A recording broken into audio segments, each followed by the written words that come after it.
When you think of AI intelligence, what do you think? Maybe the movie I, Robot with Will Smith, or Siri from Apple, or even just ChatGPT. AI has always been in the talks for decades before we started implementing them. They proved to be more efficient and convenient to everyone. But what about Japan's take on this? As AI continues to grow rapidly and change the world as we know it, Japan remains hesitant to AI. For centuries, Japan has straddled the line between the hypermodern and the deeply traditional. It is a country that gave the world robotic pets and bullet trains, but also paper shrines and handwritten calligraphy. At the heart of this paradox lies a cultural philosophy older than the silicon chip. Mono no aware, the quiet, aching appreciation of impermanence and the soul of things. The rise of AI, however, challenges this sensibility. In Tokyo's Minato ward, where tech startups bloom alongside shrine gates, a young coder named Hashimoto Kenji sat inside a shared office space. On his screen, a language model trained to write haiku. Beautiful ones, too. When asked if this disturbed him, he sighed, "The code is elegant, but it doesn't feel anything. There's no weight behind the words. It's like looking at a puppet and expecting it to grieve." Kenji, like many young engineers, is caught in Japan's unique dilemma. While the nation is technologically capable, even pioneering, it is emotionally cautious. Automation has long been embraced in areas where human presence is inconvenient. Factories, toilets, and vending machines. But in realms where kokoro, heart, spirit, matters, teachers, caregivers, artisans, Japan hesitates. In 2023, an elementary school in Sapporo was offered a government grant to replace substitute teachers with an AI tutor.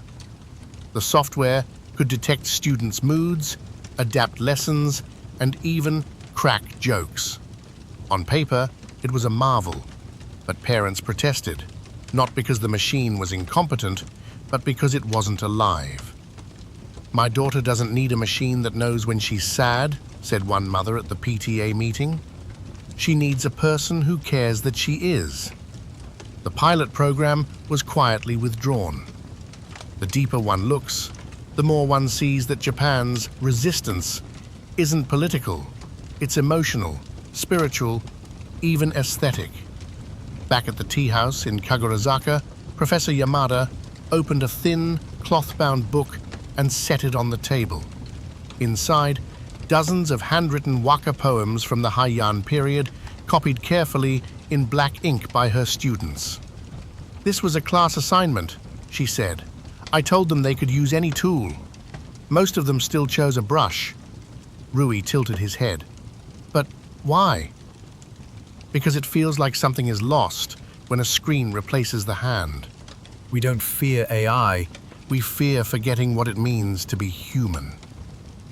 This philosophy is echoed across unexpected corners of society.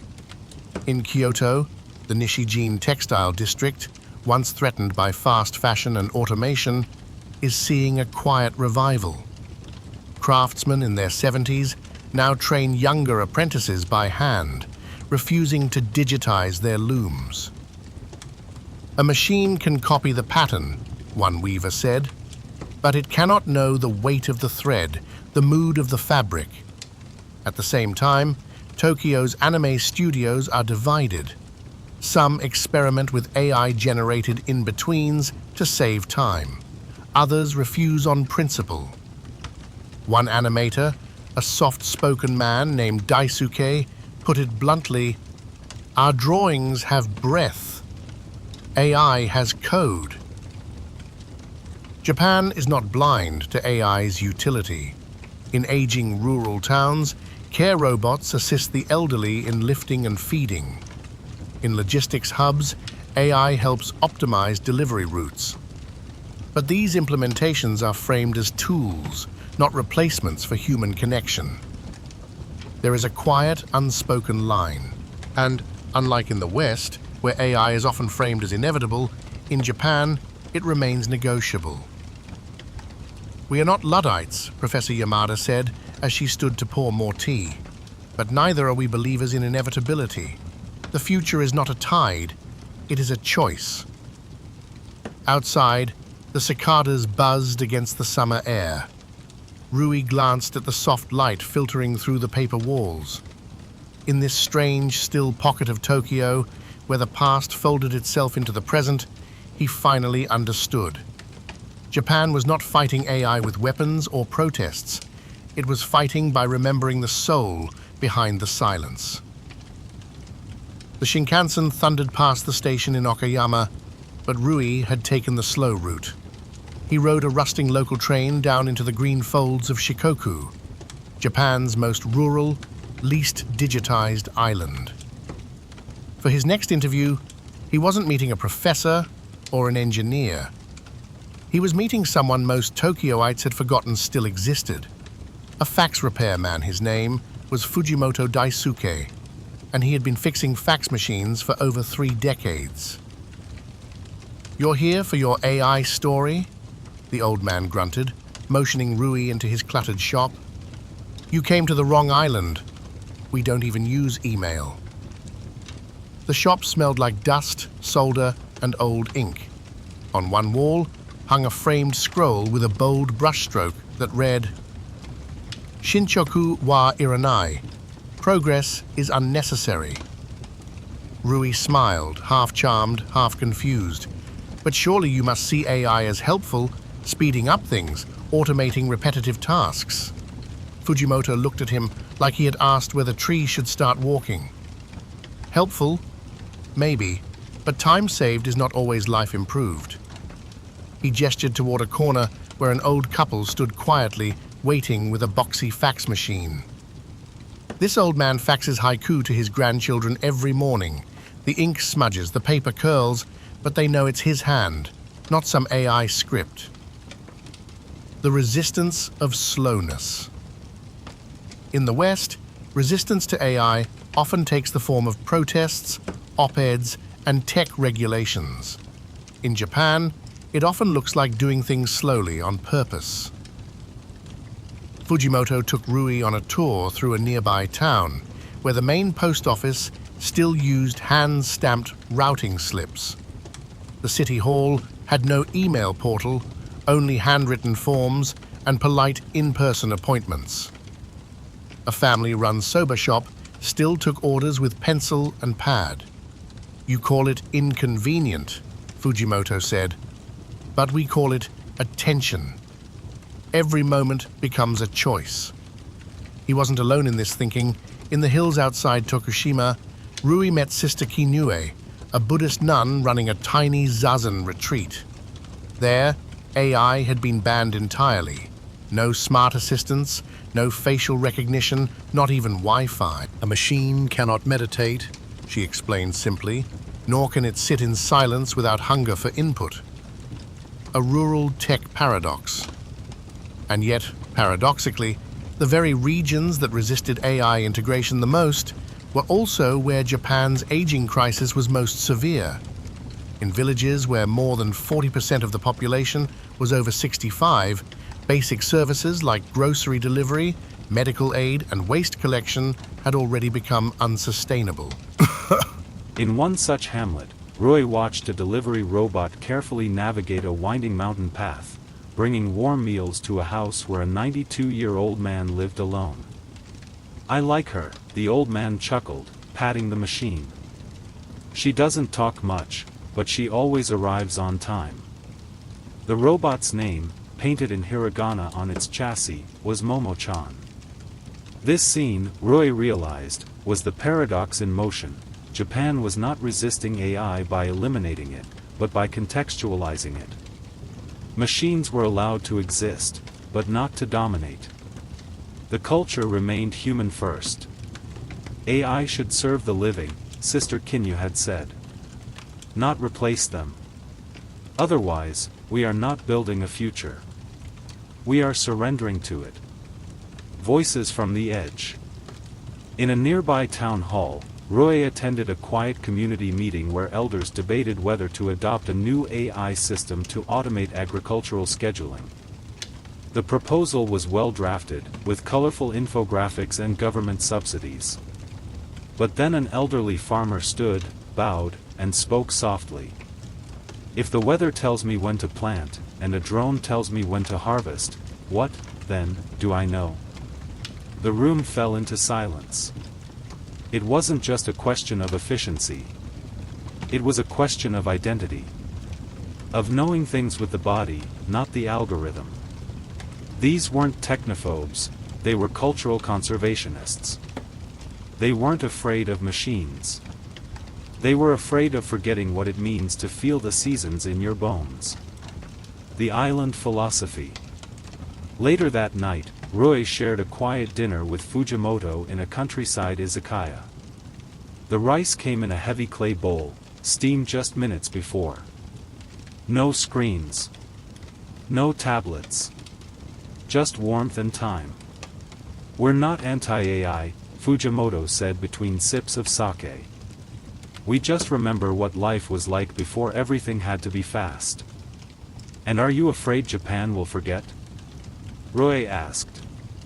"Not afraid," he replied. "But we're holding the line. One fax at a time." As Rui boarded the slow train back toward the mainland, he stared out at the rice paddies gleaming in the moonlight. He realized something profound: Japan's resistance wasn't loud or dramatic. It was woven into the rhythm of life. Into paper and silence. Into the choice to wait. Rui's journey next brought him to Kyoto, the former imperial capital, a city that embodies Japan's spiritual paradox more than anywhere else. It was a place where a 1,000-year-old tea ceremony could be performed in the morning, and an AI startup pitch delivered in the afternoon. His guide through the city's uneasy dance with modernity was Saito Jun, a former software engineer who had, 10 years ago, left Tokyo's tech scene to become a Shingon Buddhist monk. He now tended a small temple nestled in the foothills of Mount Hai, a structure so ancient that not even Google Maps had its name correctly spelled. "I left coding because I realized I was building things that moved faster than people could think," Saito explained as he walked Rui through the moss-covered temple grounds. Code solves problems. But the heart doesn't always want solutions. They paused under a sprawling maple tree, its leaves just beginning to hint at autumn. Saito gestured to a wooden donation box, simple, hand-carved, with no QR code, no e-payment option. "Some visitors ask why we don't have digital tithing," he said with a smile. "But offering must come from the hands, not just the phone. The movement matters." AI in the realm of Kami. Kyoto is sacred ground. It hosts over 1,600 Buddhist temples and 400 Shinto shrines, many of them built before Western civilization had plumbing. In this environment, where the divine is thought to dwell in trees, rocks, wind, and silence, AI's presence is both awkward and controversial. In recent years, however, there have been quiet attempts to insert AI into these spiritual spaces. At Kodaiji Temple, for example, a Buddhist priest in the form of an android, Mindar, gives sermons written by a human but delivered by synthetic lips and blinking LEDs. "We don't worship it," said the head monk at the time of the launch. "It's just a tool." But public reaction was mixed. Some were intrigued. Many were unnerved. A local Kyoto woman in her 60s, when asked by Rui what she thought of Mindar, replied, "If a robot speaks the sutras, do the ancestors hear it?" It was a question without an answer, and that, in itself, was the point. Resistance in ritual. Rui sat in on a tea ceremony in Uji, where the master, an elderly woman named Fujisawa Haru, had refused to allow any automation into her school. "Tea is not about serving," she said, folding the cloth over the tea scoop with deliberate grace. "It is about being present." She explained how some tech companies had proposed robots that could mimic the choreography of the tea ceremony. Machines that could heat the water to the perfect temperature, pour without spilling, bow with precision. "But bowing is not about the angle," she said. It is about intention. She turned to Rui and met his eyes squarely. When you let a machine bow for you, who is apologizing? Who is showing gratitude? No matter how perfect it looks, there is no kokoro in it. Her words echoed what Rui had heard in Shikoku, in Sapporo, even from the engineer in Tokyo. Japan's resistance was not technological. It was ontological. It asked, what is a person? What is a soul? Can a silicon mouth speak a wooden truth? Tech entrepreneurs on the fault line. But not everyone in Kyoto agreed. Rui met with Shimizu Taka, a 29-year-old AI entrepreneur who was working on creating empathy engines, artificial intelligence trained specifically to mimic emotional nuance in Japanese communication, especially izuchi, the small murmurs and responses like "so disu ni," that signal you're listening. Japanese culture is built on subtlety, Shimizu explained in his co-working space just off Sanjodori. Western AI doesn't understand that. It's too direct.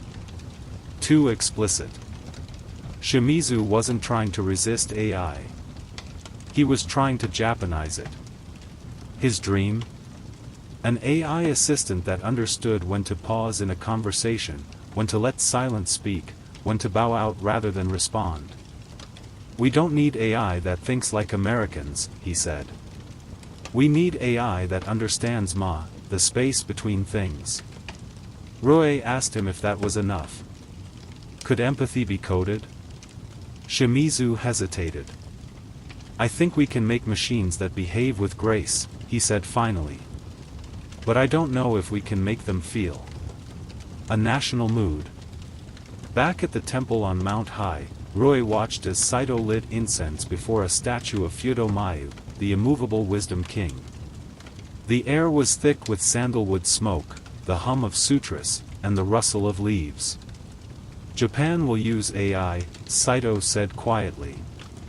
But it will not kneel to it. Is that faith? Rui asked. It's memory, Saito replied. We remember a time before the screen. We remember that slowness is not failure. That not all questions must be answered instantly. That life is not just efficient, it is mysterious. Outside, the sun broke through the morning mist. A cicada cried somewhere in the distance, its song as old as the hills. Section 4, the pen, the algorithm, and the spirit of imperfection. Rui arrived in Jinbocho, Tokyo's fabled book town, as rain quietly painted the sidewalks a darker shade of gray. More than 150 second-hand bookstores lined its narrow alleys, some older than the Meiji Constitution. Dusty shelves sagged under the weight of yellowed novels, old academic journals, and first editions with hand-calligraphed dedications. Amid these old tomes, Rui came seeking the future. Specifically, he came to speak with Amano Ryusuke, the editor-in-chief of Kaze no Kotoba, a small but influential literary magazine known for championing emerging Japanese voices. Amano was in his early 60s, wore steel-framed glasses, and spoke in the low, measured tone of someone who had long ago made peace with being misunderstood by technology. I'm not worried about AI replacing writers, Amano said as he poured sencha into a chipped ceramic cup. I'm worried about readers forgetting why writing matters. He placed a thick manuscript on the table between them, handwritten in sumi ink, the author's brushstrokes bleeding at the edges. This was sent to us last week. No email. No digital file. Just paper and effort. Can AI replicate that? Perhaps. But it will never bleed. The digital invasion of Japanese publishing. The Japanese publishing industry, like elsewhere, has not escaped the reach of AI. In 2024, a Tokyo-based startup called Haven AI launched a platform that generated flash fiction and modern haiku based on mood inputs: lonely, nostalgic, urban melancholy. The company boasted a readership of 400,000 in a partnership with one of the nation's largest manga magazines for AI-generated storyboards. Some younger readers didn't mind. Many even welcomed it. "It's like gotcha for literature," said a university student Rui interviewed. "You input a feeling and get something beautiful back. Why does it matter if a human wrote it?" Why, indeed? That question haunted Rui as he met with Morita Kana, a 24-year-old AI writer who had gained viral fame for her collaboration with a language model trained on classical Japanese prose. Her short stories, haunting, elegant, syntactically perfect, had been shortlisted for a literary award before jurors discovered they were AI-assisted and disqualified her. "I don't feel ashamed," Kana said flatly, when asked how she felt about the scandal. "My generation was raised by machines. Why shouldn't we create with them?" She believed the gatekeeping of literary prestige was outdated. Romantic. Elitist. What matters is if the story moves you. If a machine helps me craft that emotion, so be it. Wabi-sabi versus perfection. And yet, not everyone agreed. At a nearby calligraphy school in Bunki Ward, Rui met Fujimoto Eri, a novelist who had just published a full-length novel composed entirely in brush and ink, a defiant gesture against what she called the algorithmic flattening of literature. "AI is too perfect," she said, her voice clipped with intensity. "It mimics patterns. It mirrors logic. But Japanese literature is not logic, it's silence, pause, imperfection." She leaned forward. "Wabi-sabi. You understand?" Rui nodded. The beauty of the incomplete. The cracked bowl. The quiet gesture. The breath between lines of poetry. Even our great writers, Kawabata, Tanizaki, Mishima, they wrote with gaps. Ambiguities. Characters that don't explain themselves. AI fills those gaps with precision. But that ruins everything. She opened her manuscript and showed Rui a page where the ink had smudged, where her hand had trembled mid-stroke. "This is proof of presence. Not product." An editorial dilemma. Back at Kaze no Kotoba, Amano described how he had recently rejected a story that was technically flawless but emotionally void. The author later admitted to using Chatnico 7, he said. "I wasn't angry. Just sad. Because it meant we had to define what literature is all over again." He said the lines were blurring fast. Editors received submissions that were lightly assisted by AI, and even veteran writers admitted to using large language models to overcome blocks. It wasn't the assistance that bothered him. It was the erasure of struggle. Writing is suffering. A gentle, necessary suffering. If a machine writes your suffering for you, who then is healed by the work? The literary underground. Despite the AI boom, an unexpected trend had begun to grow in Tokyo: handwritten zines and micro-publishing cooperatives. Dozens of small circles, some operating entirely via postal exchange, had emerged, rejecting all digital tools in favor of pen, brush, and handmade binding. Rui attended a midnight gathering of such writers in Koenji, where one elderly woman passed out poems written on washi paper, folded into origami cranes. "Machines may write stories," she whispered. "But only we write remembrance." These weren't Luddites. They were cultural curators. Their stories weren't always good, some were clumsy, indulgent, strange. But they were human in ways AI still could not touch. They were full of longing, contradiction, half-truths. They carried the scent of their creators' lives. The paper soul.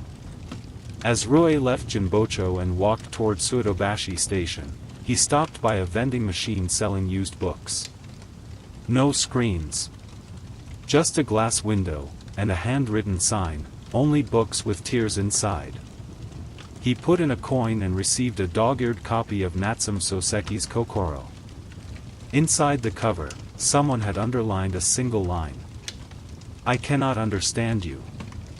That is why I love you. A machine could translate the sentence. Could even replicate its form. But could it feel the ache in those 11 words? He held the book close and whispered, more to himself than to the city. This is what they're trying to protect.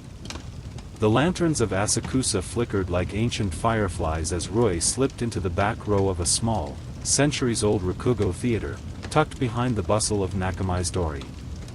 The tatami creaked under him.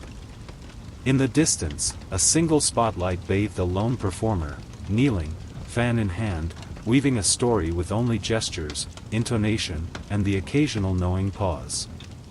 For nearly 300 years, Rakugo, Japan's storytelling tradition, has thrived not because of innovation, but in spite of it. There are no sets, no costumes, no technology at all. Just one person, sitting down, telling a story. That night, Rui was meeting Tachibana Ichiro, a rakugoka of 35 years, who had performed from Tokyo to Toronto. During intermission, Tachibana approached, his hakama rustling faintly. "You're the one writing about AI," he said, his voice graveled by smoke and age. "Then let me tell you a story AI could never perform." The untranslatable pause. Tachibana leaned in and began, no fanfare, no announcement. A man walks into a temple, sees a ghost, and instead of fleeing, he bows. The ghost bows back. Neither speaks. That's the whole story. Rui blinked. That's it? That's it, Tachibana grinned. But in Rakugo, that pause, that mutual bow, speaks volumes. It's what we call the sacred silence between notes. He lit a cigarette and pointed its tip toward Rui. Try feeding that into a machine and see what it spits out. Maybe it'll write you 10,000 words. But it'll miss the one moment that mattered. Kabuki in the age of screens. In Tokyo's Shimbashi and Bujo, Rui watched a digitally enhanced kabuki production. LED backdrops shimmered with ocean waves. Holograms floated behind the actors. Some roles, even, were partially projected, actors recorded, their movements replicated with algorithmic precision. After the show, Rui spoke with Ono Masaki, a young kabuki actor from a prestigious line of performers. His face, painted and flawless, was still flushed from the stage. "I have mixed feelings," Masaki admitted. "These effects impressed the crowd. But sometimes, I wonder if they remember the actor. Or just the lights." He paused, wiping off his Kumadori makeup. Kabuki is not meant to be perfect. Our movements are stylized. Repetitive. But there's variation. Slight mistakes. A breath too long. That's what makes it live. AI can mimic the shape, but not the weight of history behind it. Masaki recounted a recent AI experiment that attempted to generate kabuki dialogue using GPT-like systems trained on Edo period texts. The lines were flawless, he said. Linguistically accurate. Culturally sound. But they were empty. As if a ghost had spoken without ever being human. No, where time does not move. To understand Japan's oldest theatrical form, Rui traveled to Cannes No Theatre in Tokyo's Ginza district. There, behind a cedar plank stage polished by centuries of slow footsteps, he met Yamamoto Noriko, one of the very few female No performers in Japan. No is glacial. Masked. Symbolic. Its roots reach back to the 14th century, when performance was prayer and actors channeled not roles, but spirits. You don't act in No, Noriko explained softly. You become a vessel. In recent years, academic researchers had tried using AI motion capture systems to replicate No kata, the minute, highly controlled movements that define each role. The models were eerily precise. But something was always off. They copied the body of No, Noriko said. But not the soul. Because they don't understand grief. Or trance. Or reverence. She stepped onto the silent stage and demonstrated a single step from the ghost of a grieving mother. It took 5 full seconds. Roy watched as the room became still. Not a moment wasted. Not a motion casual. In AI, she said afterward, time is compressed. In No, time is stretched. That's how we summon the dead. Algorithmic imitation versus generational memory. Across Japan, researchers were working to digitally preserve endangered art forms. Some were scanning masks. Others were archiving audio cadences of senior rakugoka for AI study. Still others hoped to train AI to generate new plays in classical forms. But each effort ran into the same wall: intuition. No, kabuki and rakugo are not just scripts.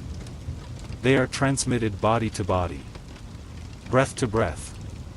A rakugo master knows where to pause, not because the script tells him, but because the audience is leaning in.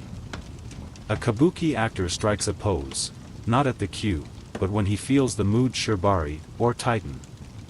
No performers adjust their pace depending on the moonlight filtering into the hall. None of these are programmable. The warning from the masters. Roy's final interview in this journey was with Kawamura-sensei, an 84-year-old No director who had refused to allow any form of AI documentation in his school.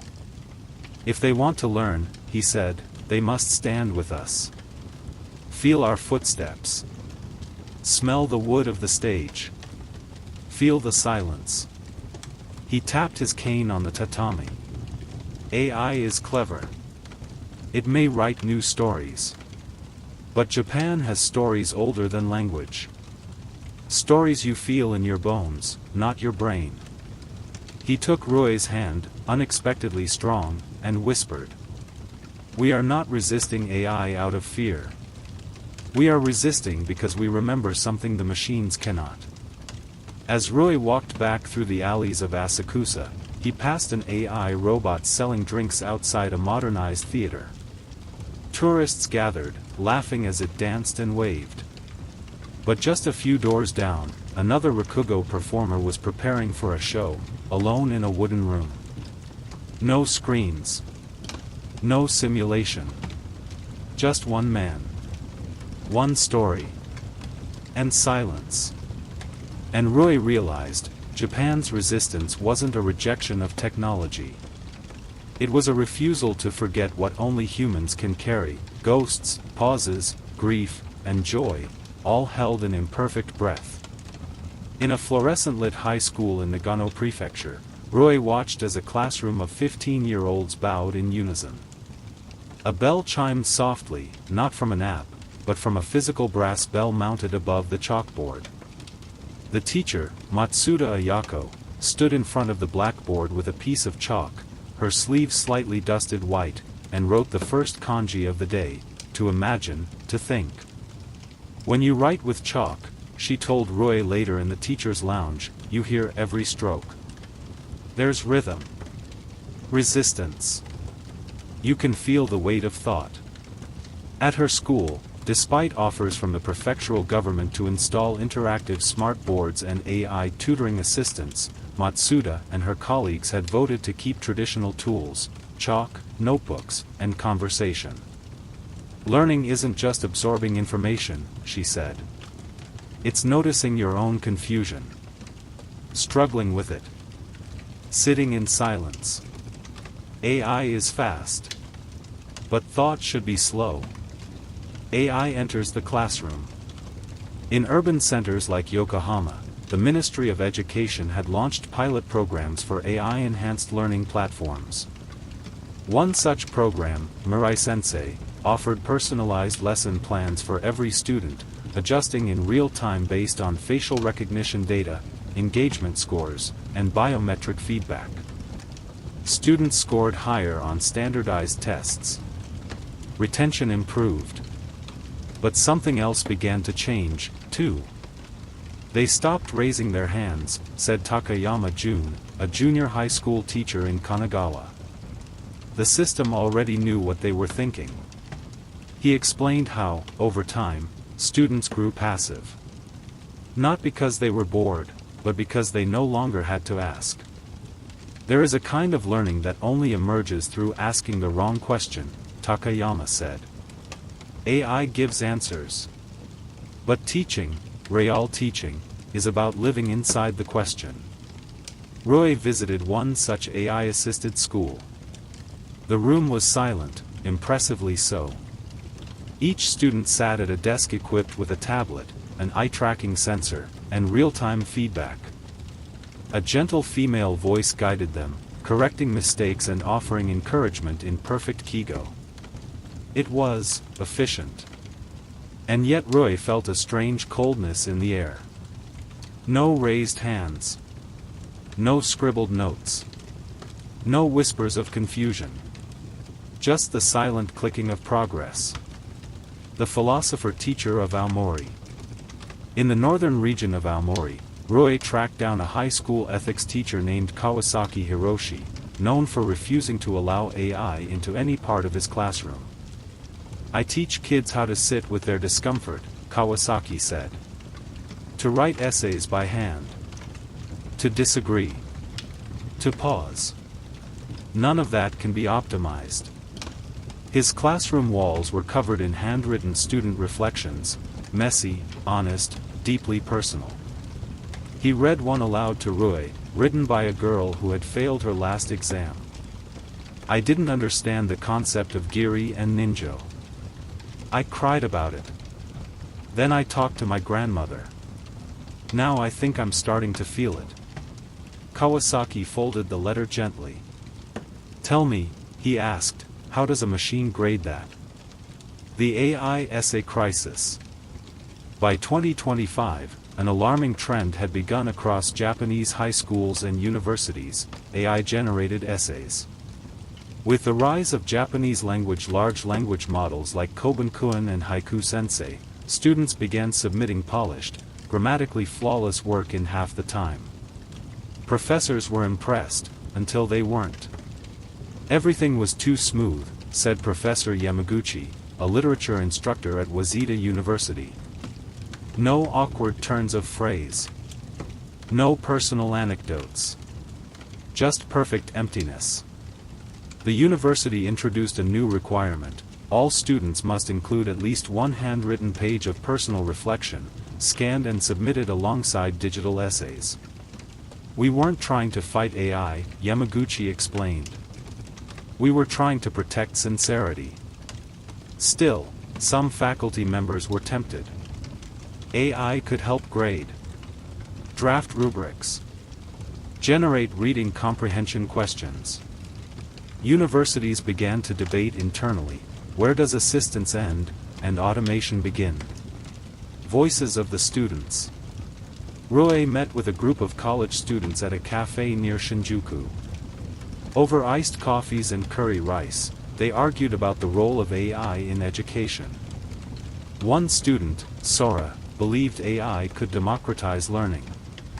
Some of us didn't go to good schools, she said. AI helps fill the gap. It doesn't judge. It doesn't get tired. But another, Kaito, a law student, shook his head. I used AI to write my first paper. It was perfect. But I felt like I'd cheated, not the school, but myself. What did you do? Roy asked. I printed it. Then rewrote it by hand. Every sentence. Just to feel the struggle again. The others stared at him, some puzzled, others quietly moved. Resistance as ritual. Back in Nagano, Matsuda Ayako led Roy into a quiet, dimly lit classroom where once a week, students participated in shodo, Japanese calligraphy. There were no grades. No essays. Just quiet. Brushes. Ink. Each student focused on a single character: to endure. This is what they must learn before math, before language, before anything, Matsuda whispered. To endure the act of becoming themselves. The future in their hands. As the class ended, Roy watched a student, a shy boy named Hiro, bow deeply to his teacher, then carefully carry his freshly inked paper to a rack. The character was crooked. A little shaky. The paper torn slightly at the corner. But it was his. Matsuda smiled. He'll remember that character longer than anything AI could teach him. As Roy walked out into the fading Nagano light, snow beginning to dust the shoulders of his coat, he realized. Japan's resistance to AI in education wasn't fear of technology. It was a defense of intimacy. Of confusion. Of the crooked path toward wisdom. In the end, perhaps real learning could not be downloaded, only lived. Would you like me to continue with Section 7? In that part, Roy will explore how Japan's culinary world, from Michelin star sushi chefs to local soba masters, is responding to AI-generated recipes, robotic kitchens, and the mechanization of taste. You said. Continue. At dawn, before Tokyo's sprawl had fully woken, Roy found himself walking through Tsukiji Wogashi, the modern successor to the historic Tsukiji fish market. The smell of salt, ice, and tuna blood still lingered in the air. He was here to meet a man who had been cutting fish longer than Roy had been alive, Sakuraba Hiroshi, an Itami, or sushi master, in his 70s. You're writing about AI? Sakuraba asked, not unkindly, as he sharpened a knife on a whetstone with slow, rhythmic strokes. Then maybe you're in the wrong place. There's nothing artificial in this house. Roy glanced around the narrow shop. No tablets. No automated fryers. No QR codes. Just wood, stone, steel, and the deep, deliberate silence of preparation. The rise of robo-cuisine. In Osaka, a robotics company called TechSaver had recently unveiled an AI-powered ramen kitchen that could make 200 bowls an hour, each tailored to the customer's flavor preferences via app input, saltiness, oil level, noodle texture, spice. The press loved it. Videos went viral. But when the company offered Sakuraba a machine that could cut fish with surgical precision, he declined without hesitation. Surgical is for hospitals, he said. Sushi is not surgery. It is rhythm, breath, and intuition.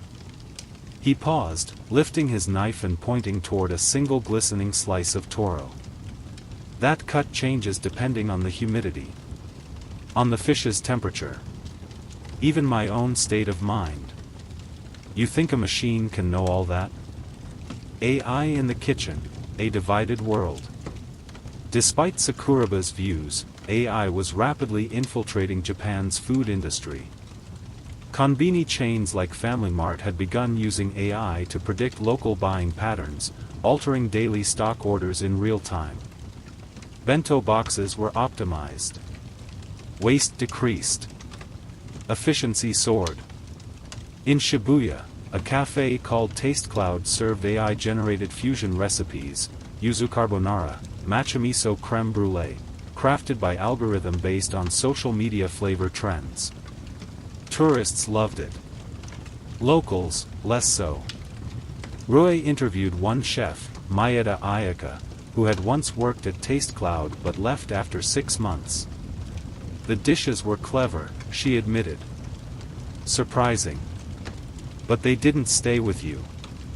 She now ran a tiny soba shop in Koenji, hand-cutting noodles each morning. There's a difference, she said, between flavor and memory. The philosophy of taste. In Kyoto, Roy visited a tea house near Nanzenji Temple to speak with Watanabe Rei, a Chanoyu master who viewed AI in the culinary world as fundamentally misguided. Western food often seeks perfection, Rei explained, pouring a cup of matcha. Symmetry. Uniformity. Japanese food seeks hakanasa, the fleeting. The flawed. that which passes quickly and cannot return. He explained that a proper tea cannot be rushed. The temperature must be felt by hand.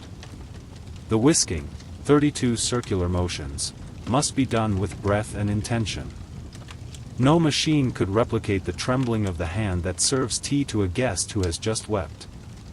A robot may serve the tea, Ray said. But it cannot feel why the guest needed it. Michelin stars and machine hands.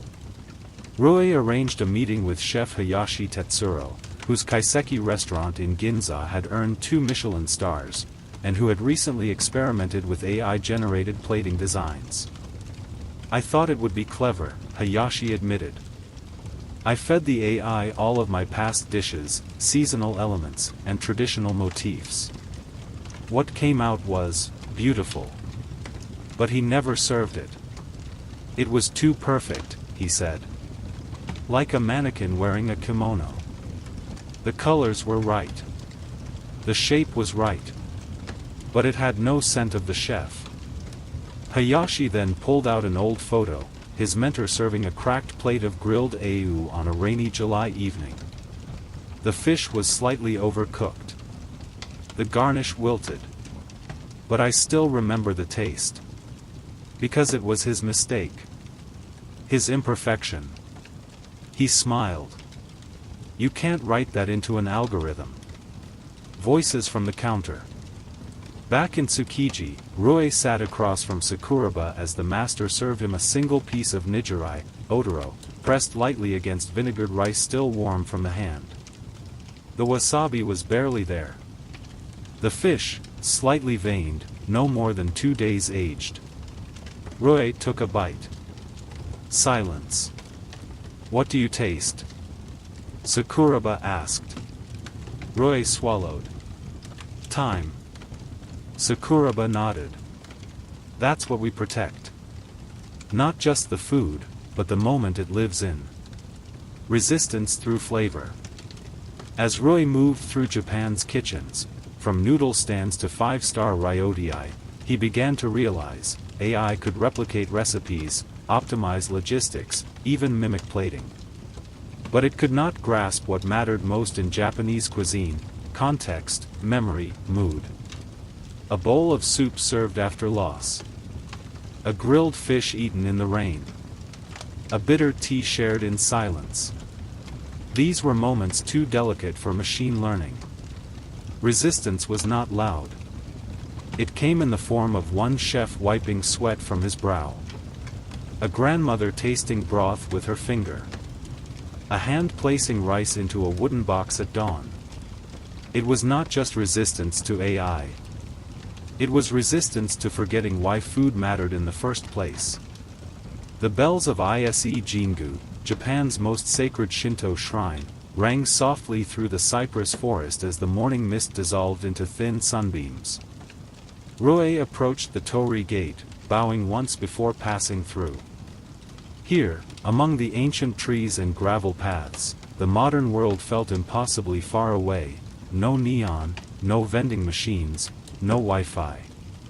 And yet, even in this most sacred of spaces, the question lingered like incense smoke: could the divine coexist with the artificial?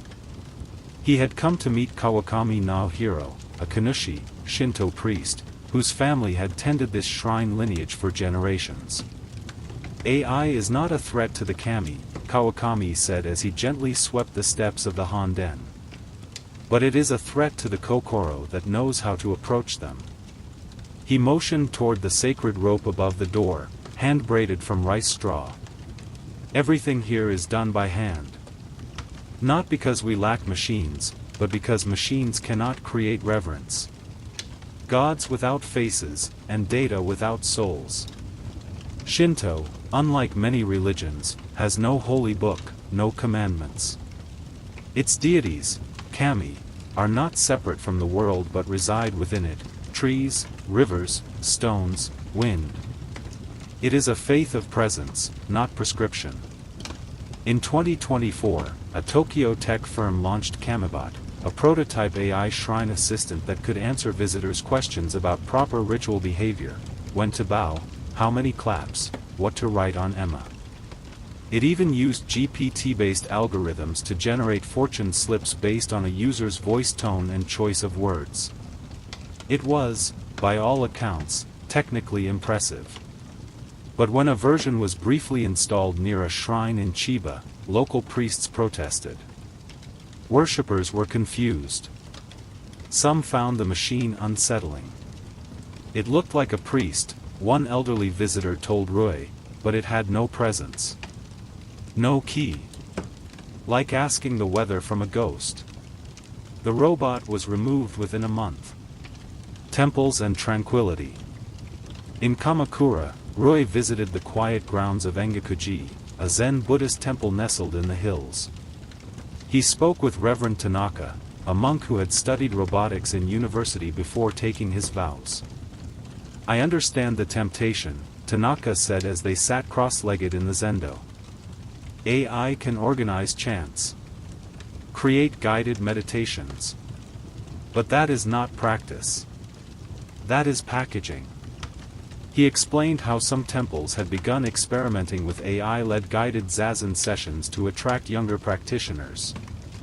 The scripts were soothing, the rhythm precise, the voice calming. But something was missing. Zazen is not about comfort, he said.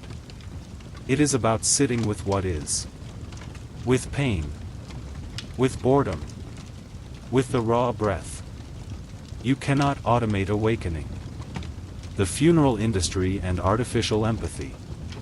Rui's next stop was in Nagoya, where the Jodo Shinshu sect had controversially introduced an AI priest named Terabot to assist with funeral rites. Terabot could chant sutras in 3 styles, project a calming blue light, and even deliver brief sermons synthesized from real priest homilies. "It's practical," said a representative from the temple office. "Many families no longer have a connection with a local priest. Terabot is always available, always affordable." Some mourners were comforted. Others, like Fujimura Akiko, were quietly horrified. "When my mother died," she told Rui, "we wanted someone who knew her. Who could grieve with us. Not a speaker on wheels." The temple now offers a choice, Terabot or human clergy. The split is telling. Sacred objects, sacred hands. Back in ISE, Kawakami took Rui to the inner sanctum, where every 20 years, the entire shrine is rebuilt from scratch, using the same tools, the same materials, the same rituals, an unbroken tradition for over 1,300 years. "People ask why we don't use machines to speed it up," he said. The answer is simple. The time spent building is not wasted, it is the prayer. He showed Rui a chisel, its handle worn smooth from use. Then a folded piece of silk cloth used to clean the kamidana, household altar. Then a ledger of names, all written by hand, of those who had made offerings. These are not just tools. They are part of the cycle. They carry memory. Machines forget. Digital religion or synthetic simulation? Some younger priests argue that AI can preserve tradition, scan ancient sutras, digitize chants, archive temple layouts. Rui met one such priest, Suzuki Ryo, in Hiroshima, who had created a VR shrine experience for children who couldn't visit their grandparents' hometowns. "It's not a replacement," Suzuki said. "It's a bridge." Rui walked through the virtual temple. The rendering was precise. The chanting, accurate. The layout, correct. And yet, he emerged unsettled. No humidity. No incense. No sense of the quiet watchfulness that hung in real shrines like a second air. "Sometimes a bridge is also a wall," Rui murmured to himself. The spirit that refuses replication. Before leaving ISE, Kawakami invited Rui to participate in the morning ritual of Tamaguchi, offering a sacred branch to the kami. Rui bowed twice, clapped twice, then stepped forward and laid the branch upon the altar. There was no camera. No algorithm to confirm if he had done it correctly. Only silence. Afterward, Kawakami placed a hand on Rui's shoulder. "You offered well. But how do you know?" Rui asked. The priest smiled. "Because I was present." As Rui walked beneath the massive torii once more, he realized that Japan's religious resistance to AI was not rooted in fear, but in a deep understanding of what machines could never simulate: presence, reverence, mystery. A shrine is not sacred because it is precise. It is sacred because it holds the breath of thousands who came before, offering nothing but sincerity and silence. No machine can pray. No code can bow. And perhaps, in Japan, that is the most sacred resistance of all. Rain fell gently over Kurashiki, a town of whitewashed storehouses and ivy-covered brick mills. Once a textile capital of Japan, Kurashiki is now home to artisans who dye, weave, and sew by hand, resisting not just the mass automation of fashion, but the algorithmization of aesthetic itself. Rui stood in a narrow workshop lit by a single bulb. Indigo vats bubbled in silence. Dried persimmons hung from the beams. Behind a wooden table stood Tanigawa Emi, a kimono dyer, brushing color onto fabric with hands dyed permanently blue. "We don't use AI here," she said with a hint of amusement. "We can't even afford electric looms." She motioned to the bolt of silk stretched in front of her, waves of subtle blue and gray blooming like mist across the cloth. No machine can decide where the brush should tremble. The rise of AI fashion in Tokyo. In stark contrast, Rui had just come from Harajuku, where streetwear designers now routinely used AI to generate patterns, color palettes, and even complete garment lines. Startups like Threadmind and NeoNeon.ai were selling digital kimonos that responded to emotions. The fabric pattern would shift on screen based on the viewer's facial expression. "This is the future of wearable identity," a designer at NeoNeon had told Rui. Real-time reactive clothing. Hyper-personalized. Always trending. The showroom buzzed with holographic models and virtual try-ons. Everything was customizable. Everything was perfect. And yet, Rui had felt an emptiness. The kind that echoed. The kimono as rebellion. Back in Kurashiki, Tanigawa told Rui how every brushstroke was a choice. Every dye batch changed with the season. Even her own breath affected the color tone. "When you wear a kimono," she said, "you wear the rhythm of another's life." She guided him to a finished piece, pale lavender with streaks of moss green. It had taken 3 months to complete. The lining was imperfect. One fold was slightly askew. "That's where the spirit hides," she said, smiling. AI would fix that. But then it would disappear. She recited an old proverb. "In handwork, the gods reside." Shitamachi tailors and the anti-speed movement. In Tokyo's Yanaka district, Rui met with Kurosawa Daichi, a fourth-generation Shitamachi tailor who made suits entirely by hand. He had refused to use digital patterns or 3D scanning, despite constant pressure from industry reps. "They say AI saves time," he said, measuring Rui's shoulders with a yellowed tape. "But what do you do with time saved? Rush to the next thing?" He described tailoring not as production, but as conversation, a dialogue between cloth, body, and emotion. "When I cut for grief," he said, "the shape is different than when I cut for joy. The machine can't know that. It has no sense of occasion." Wabi-sabi on the runway. Even in the avant-garde world of Japanese fashion, from comme des garçons to Issey Miyake, the soul of wabi-sabi endures. Rui visited an independent designer named Nakamura Rui, no relation, who created garments using discarded materials, mended with burrow techniques, layered cloth patched over generations. People ask why I don't clean it up with AI, Nakamura said. Why not remove the stains, fix the symmetry? But those flaws, they are the garment. He showed Rui a coat made from torn furoshiki and burnt canvas, stitched with red thread in uneven lines. Every stitch is an argument against perfection. Every patch, a memory. Algorithmic beauty versus lived beauty. Some Japanese fashion students Rui spoke with were split. AI was undeniably helpful. It generated ideas, accelerated sketching, created mood boards in seconds. But a few confessed to growing numb. The more I use it, one said, the less I know what I like. Everything starts to look good. But nothing feels like mine. This, Rui realized, was the central wound. AI didn't just threaten jobs. It threatened ownership of beauty, the personal sense of style, of mistake, of hand-sewn soul. The thread that resists.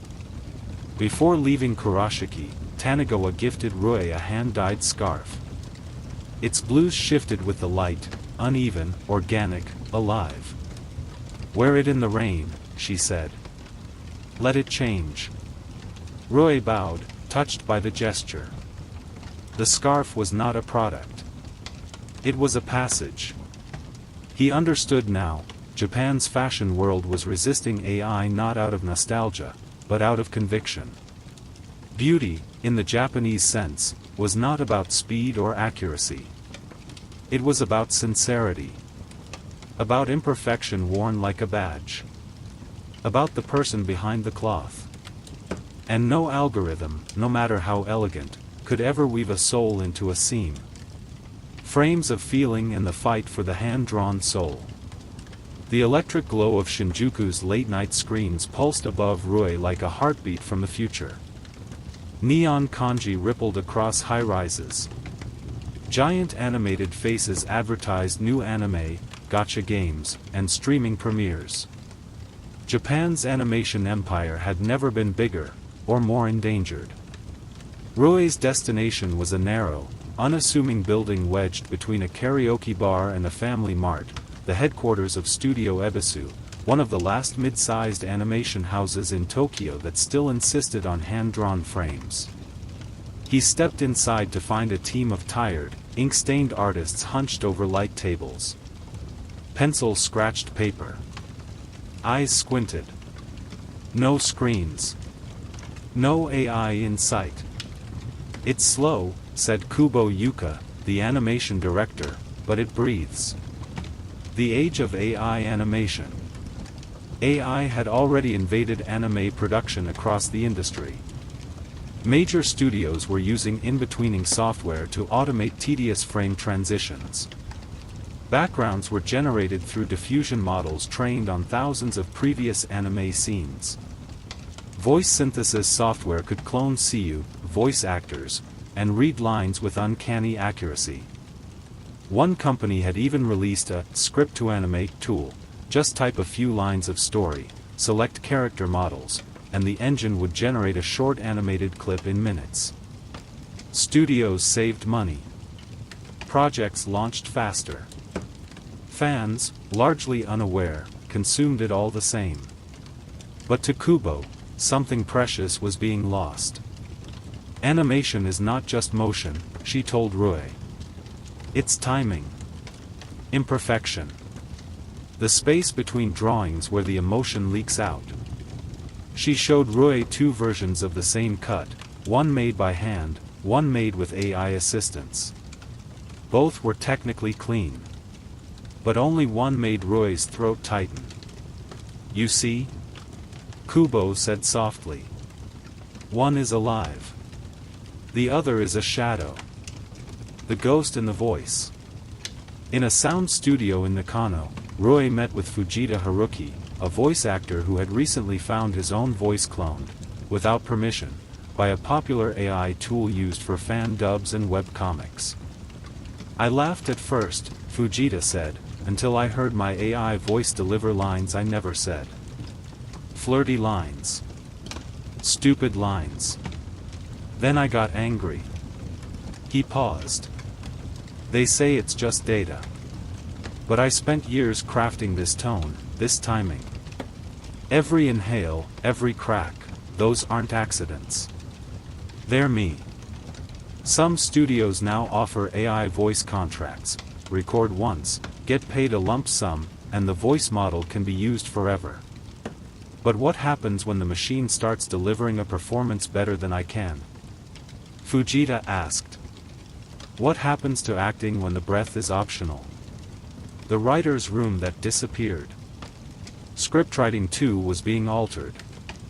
Rui visited a startup that had partnered with a major streaming platform to generate anime plot outlines using a massive AI trained on decades of shonen and seinen tropes. The result? Narratives that felt familiar. Too familiar. It's like eating convenience store curry every day, said Amano K, a screenwriter who had walked away from a major project after his work was augmented by a machine. Predictable. Safe. But never unforgettable. He explained how AI tended to rely on well-worn arcs, childhood rivals, overpowered heroes, emotional flashbacks. But great anime doesn't follow the formula. It breaks it. Evangelion made people uncomfortable. Mushishi made them quiet. Your Name made them long for something they didn't understand. Amano leaned back, exasperated. AI is too afraid to be misunderstood. The studio that refused to die. At Studio Ebisu, Rui stayed late into the night, watching animators work on a single 4-second shot, a girl's fingers trembling as she reached for a door. 70 frames, Kubo said. All by hand. Is it worth it? Rui asked. She didn't answer right away. Then, quietly. One viewer will see this and cry, and they won't know why. That's why we do it. She showed him a fan letter they'd received last month, a handwritten note from a high school girl who said one of their films stopped her from taking her own life. No AI will ever get a letter like that, Kubo said. Because it doesn't feel. The silent resistance. Across Japan, small indie studios were quietly pushing back, drawing by hand, hiring real voice actors, rejecting algorithmic optimization. Their budgets were smaller. Their releases slower. But they had something no machine could fake, human mystery. A pause that lasted one frame too long. A sigh that came in the wrong moment. A line that cracked mid-word. These were not flaws. These were fingerprints. A frame of truth. Before leaving, Kubo handed Rui a single sheet of animation paper. On it was a rough sketch, a girl walking home under cherry blossoms. Her face was not quite complete. The petals were uneven. The lines wobbled. This frame will be gone in 1/24th of a second, she said. But without it, the scene collapses. Rui held it gently. He understood. Anime was not just an industry. It was a heartbeat. And Japan's resistance wasn't about stopping AI, it was about protecting the space between the frames. Trains that wait, and the man who still says, "Thank you." The chime of a departing train echoed through the mountain valley like a song from another era. Rui stood on the wooden platform of Azukawaguchi Station, a tiny stop nestled deep in the mountains of Fukushima. There was no ticket machine. No facial recognition gate. No AI-based crowd optimizer. Just a station master in a crisp cap, bowing gently to the departing carriage. His name was Morimoto Satoshi, and he had been working this line for 41 years. We were offered automation 5 years ago, Morimoto told Rui as they shared tea in the tiny break room. Cameras, remote controls, sensors. But we said no. Why? Rui asked. Morimoto stirred his tea and smiled. Because I still remember the face of every high school student I've waved off in the morning. No machine can do that. The algorithm and the rail. Japan's train system is legendary, punctual, efficient, intricate. In urban centers, especially Tokyo and Osaka, AI already plays a major role. Predictive congestion algorithms reroute commuter flows. Smart gates read IC cards faster than the eye can track. The Yurikamome line, in Tokyo's Odaiba district, is entirely driverless, controlled by computers with pinpoint accuracy. "It's flawless," said a commuter Rui interviewed. "But a little eerie. It feels like riding in a ghost train." At the headquarters of a major rail operator, Rui spoke with an executive overseeing the rollout of autonomous Shinkansen prototypes. "Our goal is zero error," the executive said. "No fatigue. No miscommunication. No delay." And yet, when Rui asked about public feedback, the tone changed. Some passengers feel it's too perfect. They miss the apology over the intercom. The conductor checking tickets. The human rhythm. The taxi driver who refused to vanish. In Shibuya, Rui hailed an old-model Toyota Crown with lace-covered seats and a driver in white gloves, Fukuda Ichiro, 67 years old, a Tokyo taxi veteran. "Uber's eating us alive," he said as they pulled into traffic. And now they want to add AI drivers, too. Tokyo had begun experimenting with autonomous taxis in certain districts, particularly during off-peak hours. They were clean, fast, and, critically, silent.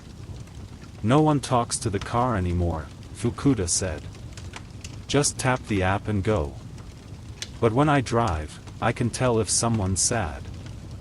I ask how their day was." He recounted a time last winter when a passenger cried quietly in the back seat. Fukuda didn't ask questions. Just turned on the heater, drove a little slower, and played soft enka. She said thank you when she got out. Not for the ride. For the silence. The train that waited. In Hokkaido, Rui rode the now famous Kamishirataki line, where for several years, a single high school girl had been the only passenger.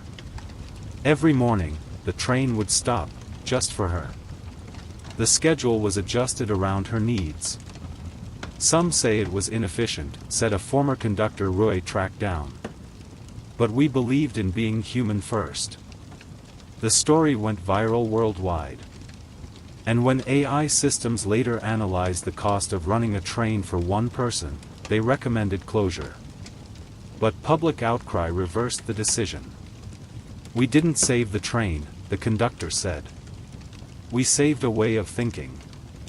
The philosophy of movement."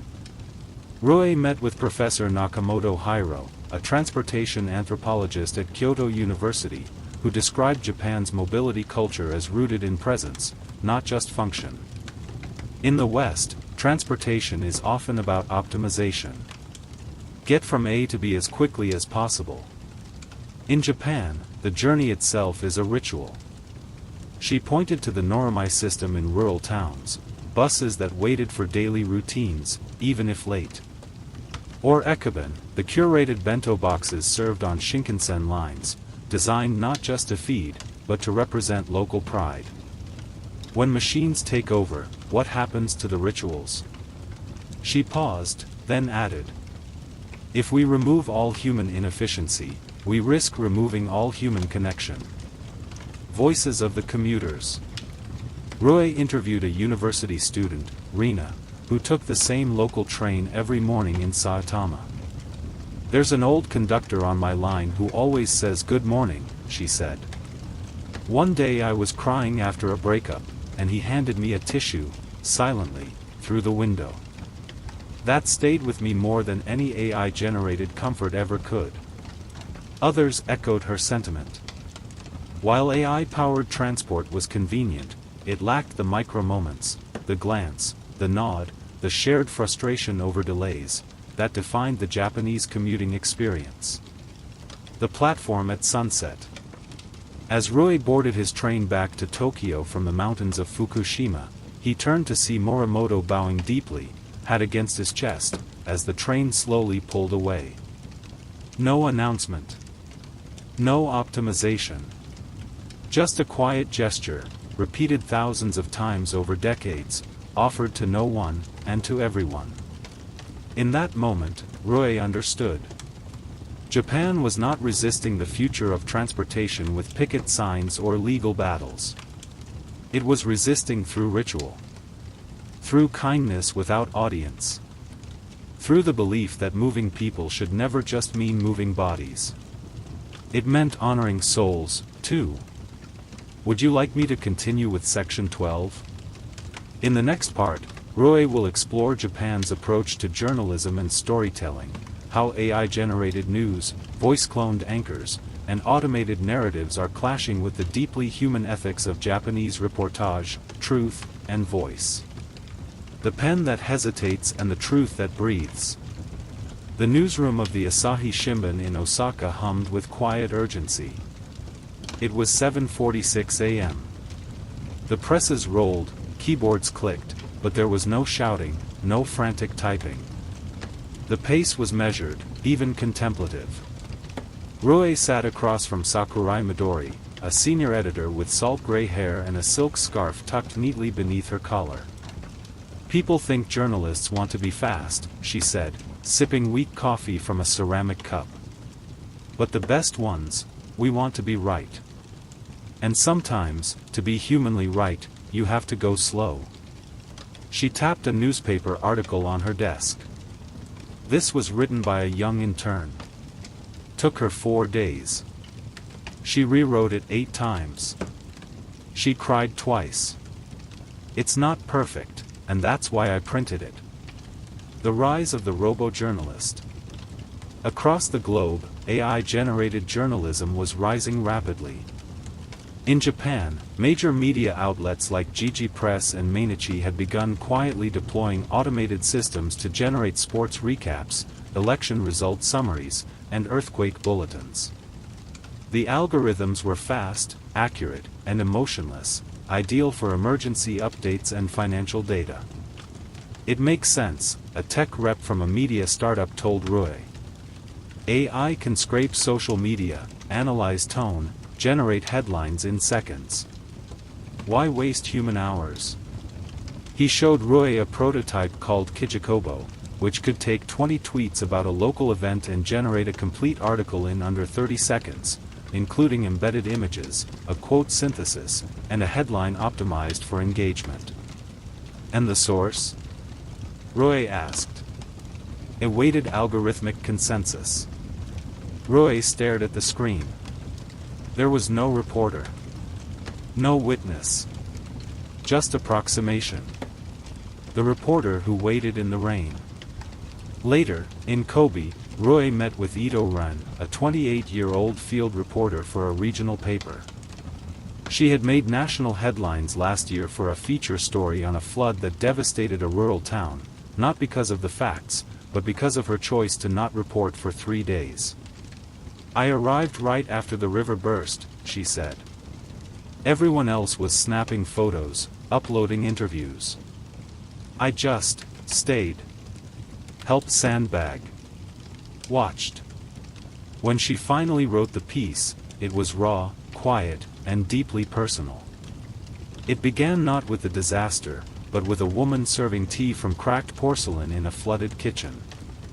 The editor called it irresponsible, Ito laughed. But the readers called it truth. She now worries that AI will erase this kind of journalism, the slow kind. The hesitant kind. The kind where facts are not enough, and feelings are messy. "AI knows what happened," she said. "But it doesn't know what hurts. The voice that no longer trembles." In Tokyo's Otemakai district, Rui visited a studio experimenting with AI newscasters. There, voice models had already replaced late-night anchors. Their pronunciation was perfect. Their cadence, professional. Their expression, calculated by sentiment-matching algorithms. One staffer proudly demonstrated how they could deepfake an anchor smiling with just the right sincerity, even if they were reading tragic news. No more stuttering. No emotional contamination. Just clean delivery, the technician said.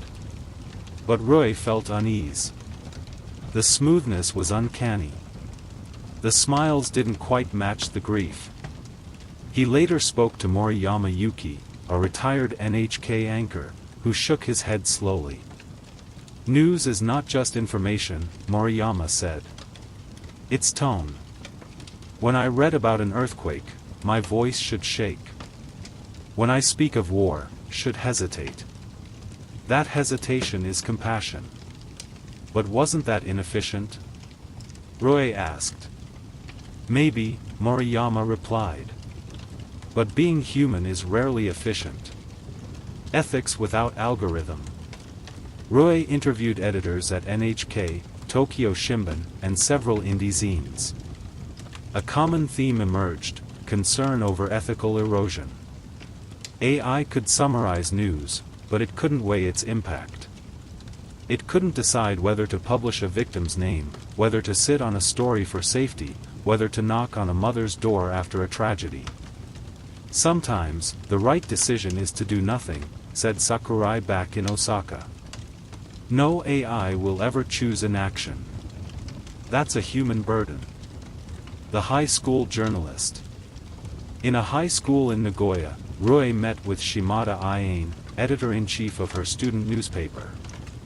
She had been offered AI tools to generate articles based on school events, exam results, and club activity summaries. It was tempting, Iane said. Especially when we're all so busy. But she refused. I'd rather write one clumsy story from my heart than 10 polished ones with no soul. She handed Roy a copy of her editorial, ink-smudged, with the headline slightly misaligned. The title read, "Our voices are worth the silence it takes to find them. The sacred pause between words." In a quiet alley in Kyoto, Roy attended a spoken-word reading by retired journalists and poets. One man stood and read a report about Hiroshima, not the bombing, but the silence that came afterward. He paused often. Sometimes for 10 seconds. No AI would allow that. But in those pauses, something moved in the room. The human sentence. As Roy prepared to leave Osaka, Sakurai handed him a pen. "For when the algorithm is too smooth," she said. He pocketed it. Not because it was fancy, it wasn't. But because it reminded him, a story worth telling is one that takes a little soul to write. Japan was not rejecting AI journalism for fear of change. It was resisting for love of the pause. The crack. The trembling voice. For the reader who reads between the lines, and finds someone alive there. In a granite building tucked away behind the quiet trees of Kasumigaseki, Tokyo's government district, Roy walked beneath the weight of marble and memory. Inside the Supreme Court of Japan, wood panels glowed with polished age. Calligraphy hung on the walls.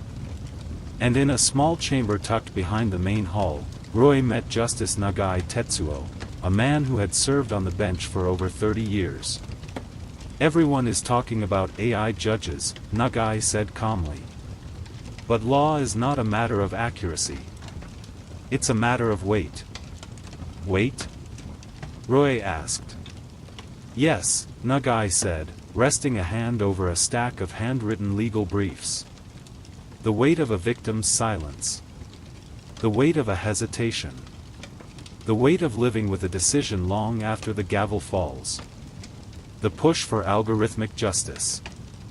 Japan's legal system is known for its meticulous process, dense paperwork, slow deliberation, a culture of Shincho, carefulness and caution. But recently, tech firms had begun offering tools to speed things up.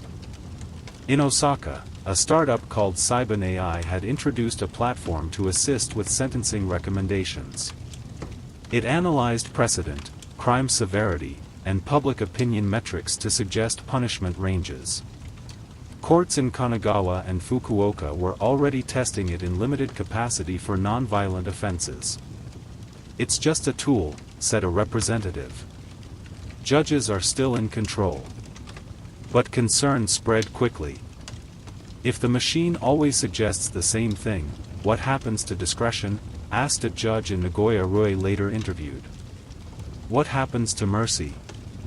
The prosecutor who said no. In Sapporo, Rui met with Arakawa Misaki, a public prosecutor who had refused to use any AI assist tools in her casework, even when her office was overwhelmed with petty thefts and drug possession charges. "They offered us software that could write charge sheets in under 10 minutes, she said. "But I still write mine by hand." "Why?" Rui asked. Arakawa pulled out a thick file. Inside were annotated notes, photographs, victim interviews, and, clipped to the corner, a letter in pencil from a suspect.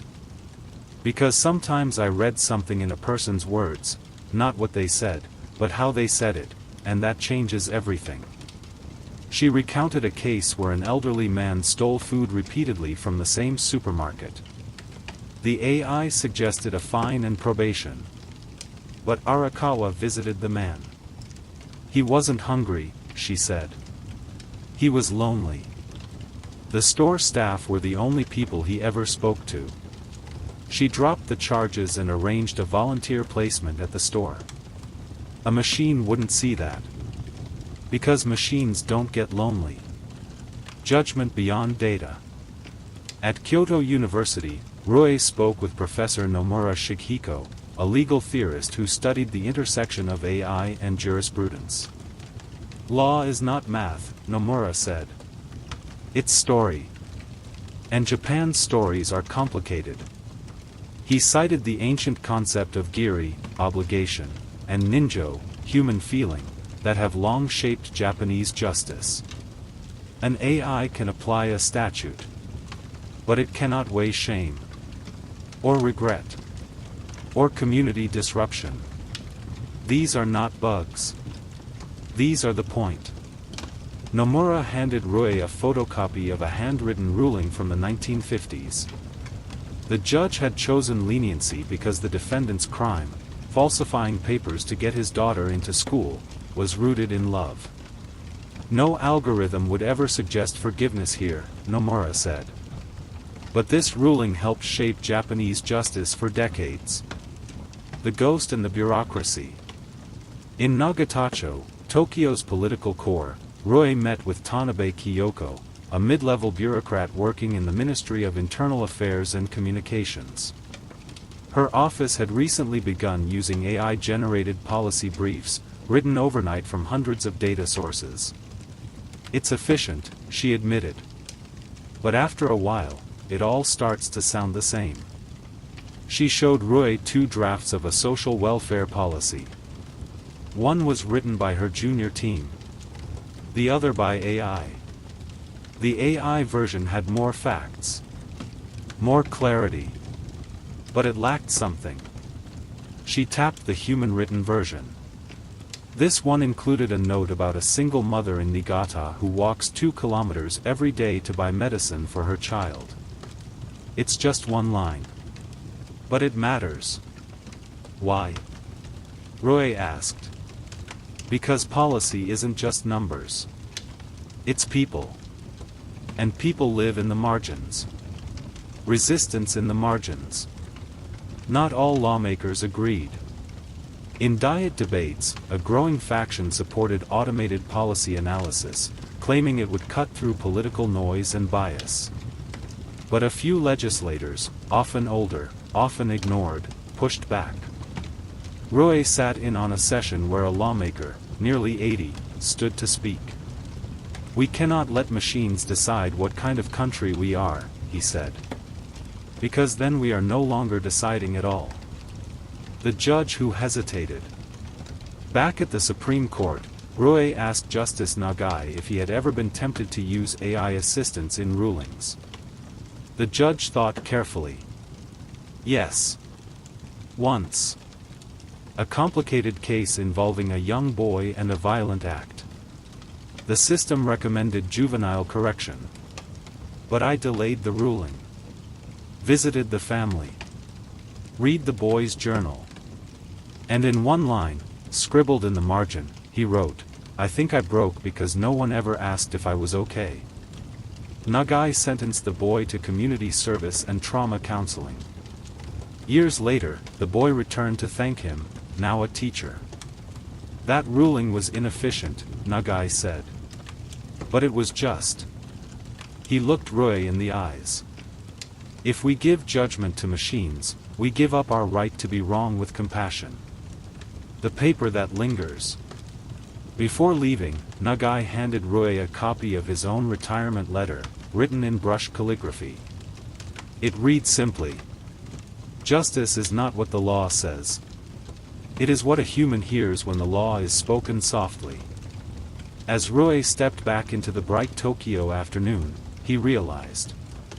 Japan's resistance to AI in governance was not about rejecting modernity. It was about protecting the soul of decision-making, the nuance, the guilt, the mercy, the hand that trembles just before it stamps a future. Machines could never tremble. And that, perhaps, is why they must never rule. The sound came before Rue even entered the studio, a quivering note on a shamisen, neither clean nor pitch-perfect, but undeniably alive. Inside a small recording space in Kagurazaka, Tokyo, he met Takamura Aya, a third-generation Tsugaru shamisen performer. Her fingers were wrapped in cloth. Her instrument, lacquered with cracks, rested gently in her lap like an aging friend. "Machines can match the notes," she said, tuning the strings by ear. "But they'll never match the tremble." Roy watched as she played a folk song from northern Aomori. The notes stuttered, surged, retreated. It was not precise. It was emotional geography. "My grandfather told me," Aya said, "music isn't what you play. It's what you survive." The perfect sound of nowhere.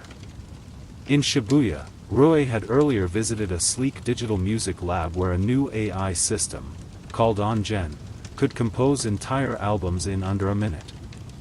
Classical, trap, ambient, enka, just input mood and tempo. It layered melodies, harmonies, transitions. The results were polished, radio-ready, algorithmically beautiful. "We're democratizing music," said the lead engineer. "No need for years of training. Just type what you feel and get a song." Roy listened to a pop ballad the AI had just written. It was fine. But when he closed his eyes, he felt nothing. "It's perfect," he said. "And I can't remember a single note." Jazz in the shadows.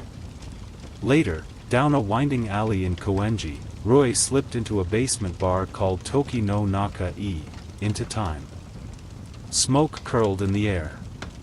The band, upright bass, piano, drums, played loose, slow, alive.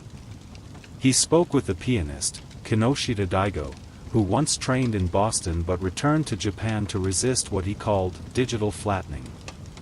"Jazz is built on wrong notes," Daigo said, sipping umeshu. "You chase something, miss it, and land somewhere better. AI avoids mistakes. That's why it's boring." He recounted an experiment where a band tried to jam with an AI pianist. It kept correcting us. Matching our key, predicting our rhythm. But it never surprised us. That's not jazz. That's karaoke with code. The enka that broke. Roy visited Matsuda Keiko, a 62-year-old enka singer who once filled halls across Kyushu. She now ran a music school for older women learning to sing from the gut, not the throat. "They come after losing husbands, after children move away," she said. "They don't need hits. They need to cry." When an AI researcher offered to clone her voice for an enka generation model, she refused. "Why?" Roy asked. She turned on a tape player. Her voice from 30 years ago filled the room, strong, smooth, radiant. Then she sang the same line again, live. The new voice cracked. Wavered. Carried something that couldn't be digitized. "This version hurts," she said. "That's why it's worth hearing." The idol industry and the synthetic invasion. In Akihabara, Rui explored the world of virtual idols. One group, NEO48, was entirely AI generated, from the lyrics to the choreography to the fan replies. Fans didn't seem to mind. Some even preferred it. "They're always happy," one said. "No scandals. No breakdowns. Just pure performance." But when Rui interviewed a former idol, SAE, who had left a major agency, she offered a warning. "I used to stand on stage shaking from fear. That made the good nights real. The bad nights broke me. But I was alive." She showed Rui a clip from her last live performance, off-key, breathless, euphoric. "The fans cried," she said. "Not because I sang well. But because they knew what it cost me. Traditional instruments and time." Rui spent a day at a Koto workshop in Fukuoka, where apprentices carved bridges by hand. Their teacher, Ogawa Tsunhiko, was nearly 80. "We get offers to automate," Ogawa said. "Laser cutters. 3D printed pieces. But each bridge carries the grain of the maker's doubt." He let Rui pluck a koto string. The sound vibrated unevenly. "You'll never do it the same way twice," he said. "That's how you know it's real." The composer who deleted perfection. In Nara, Rui met Higashinoyu, a film composer known for writing scores by hand, then deliberately introducing timing flaws during recording. "I hire live musicians," he said. "Then I tell them, mess it up a little." Why? Because when music is too clean, we stop listening. But when it stutters, we lean in. He showed Rui two versions of a score, one AI mixed to pristine balance, the other slightly off. A violin surged too early. The drums were a breath behind. "This one," you said, tapping the flawed version, "makes people feel lonely." He leaned forward. "Loneliness is the highest art. Echoes in the quiet." As Rui prepared to leave the shamisen studio in Kagurazaka, Aya placed her hand gently on the strings. "Let the AI play. Let it win the charts.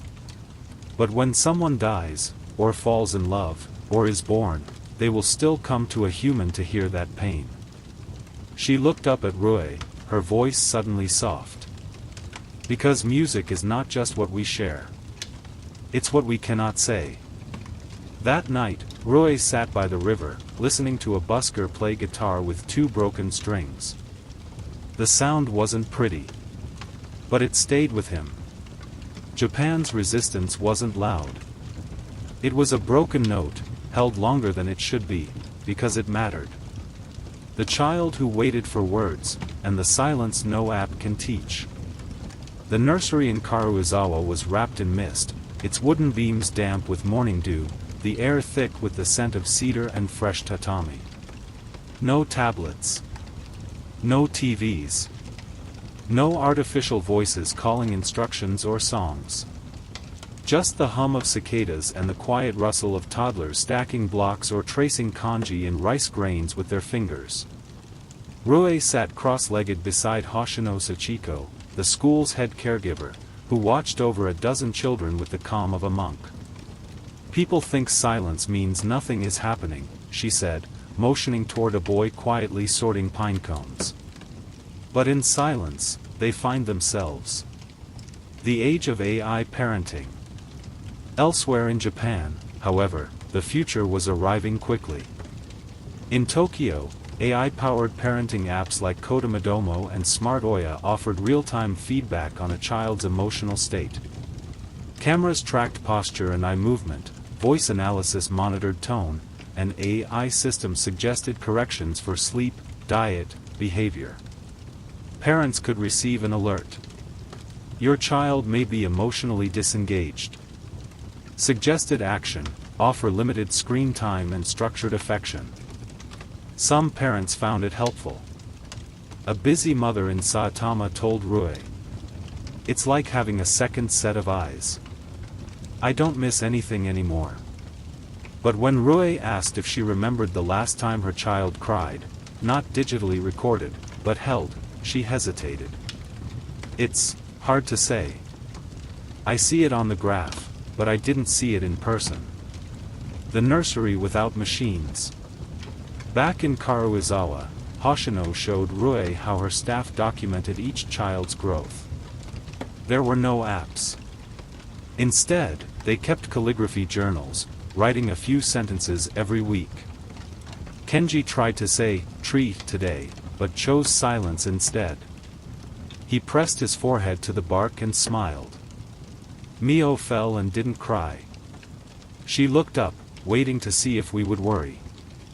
These weren't logs. They were poems of presence. A child doesn't need to be optimized, Hoshino said. They need to be witnessed. The AI companion controversy. In Osaka, Rui visited a pilot program testing AI companion robots in nursery schools. The small machines, shaped like animals with blinking LED eyes, could speak, sing, even express concern if a child looked upset. They help with language development, said the lead developer. And some kids open up more to a robot than an adult. Rui watched as a little girl told her AI bear that she was sad because her father didn't come home last night. The bear responded with a pre-programmed empathy line. "That must be hard. I'm here for you." She hugged the robot tightly. Later, Rui asked the teacher how they felt. "It helps," they said. "But I worry, are we teaching them to speak their pain only when the reply is guaranteed?" Grandparents who refuse screens. In rural Shermaine, Rui met Kondo Hiroshi and his wife Tomiko, who were raising their granddaughter after her parents moved abroad. Their home was simple, no Wi-Fi, no smart speaker. The girl, Yuna, was 6 years old and spoke slowly, thoughtfully, often with long pauses. She was behind in speech, Tomiko said. The school recommended an AI reading coach. "And you refused?" "Yes," Hiroshi nodded. "Because we wanted her to discover language, not have it installed." Every evening, Yuna helped them water the garden. She asked questions about worms, wind, shadows. They didn't always answer. "Sometimes we say, 'I don't know,'" Tomiko explained. "So she can learn to wonder." The right to boredom. In a Tokyo kindergarten using AI-enhanced lesson planning, Rui asked a 5-year-old boy if he ever got bored. "No," the boy said. "The robot always gives me something to do." Rui then visited a free play school in Nara where no devices were allowed.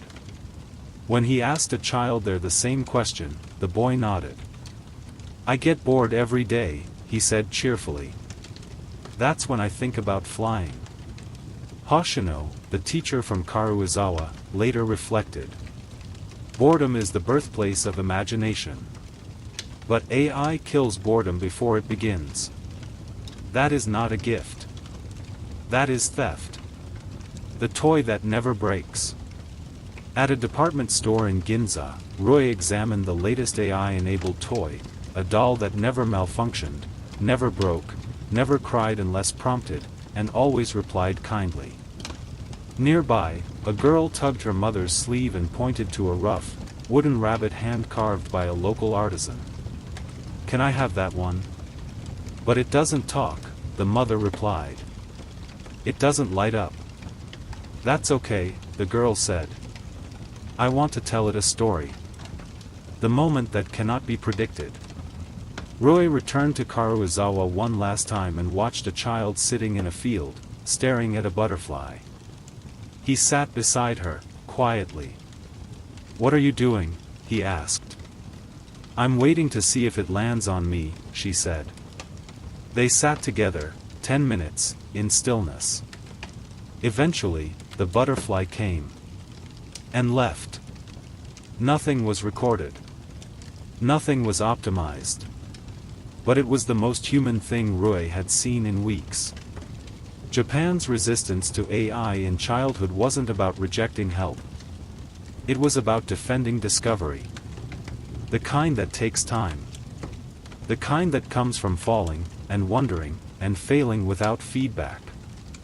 Because childhood is not a problem to solve. It is a mystery to unfold. And machines, for all their brilliance, will never know what it means to wait for a butterfly. The air inside the Kodokan Judo Institute in Tokyo smelled faintly of sweat, tatami, and humility. Rui sat on the wooden bench, watching a row of young judoka kneel in silence before practice. Their backs were straight, eyes closed, breathing steady. No timers. No metrics. No AI tracking wrist motion or torque. A single clap echoed. Practice began. In the age of biometric sensors and AI coaching systems, Rui had come to understand why places like this still resisted, and why their resistance had nothing to do with nostalgia, and everything to do with Kokoro. The machine that knew too much. In Osaka, Rui had previously visited a startup offering AI-enhanced martial arts training. Their flagship product, Dosensei, used motion capture and real-time correction to refine form, track reaction time, and even predict an opponent's next move based on pattern learning. "We can eliminate wasted effort," the lead engineer boasted. "Create fighters with no weakness." The demonstration was slick, a student's foot position corrected by laser, their posture scanned and adjusted, their sparring partner a synthetic opponent perfectly calibrated to push them 1% beyond failure. "In 2 years," the engineer said, "this kid will be unbeatable." And yet, Rui couldn't shake the thought, unbeatable at what? The sensei who still sweeps the floor. At Kodokan, Rui met Takeda Noboru, a 74-year-old 8th Dan judoka who had taught for over 5 decades. "I watched the demo," Takeda said, eyes crinkled but sharp. "It was impressive. But judo is not just about winning." He gestured to 2 teenagers bowing to each other. "We teach Yukami how to fall. AI teaches how to land the perfect throw. But life is made of falling." He explained how each student cleaned the dojo floor every day before practice. Not as punishment, as ritual.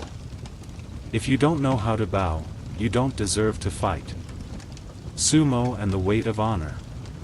Rui traveled to Ryogoku, Tokyo's sumo heart, where he visited a stable known for rejecting biometric optimization. There, Wakamoto, a mid-ranked wrestler with calloused hands and a quiet demeanor, explained their stance. "Some stables use AI now, diet analysis, sleep tracking, predictive match simulations.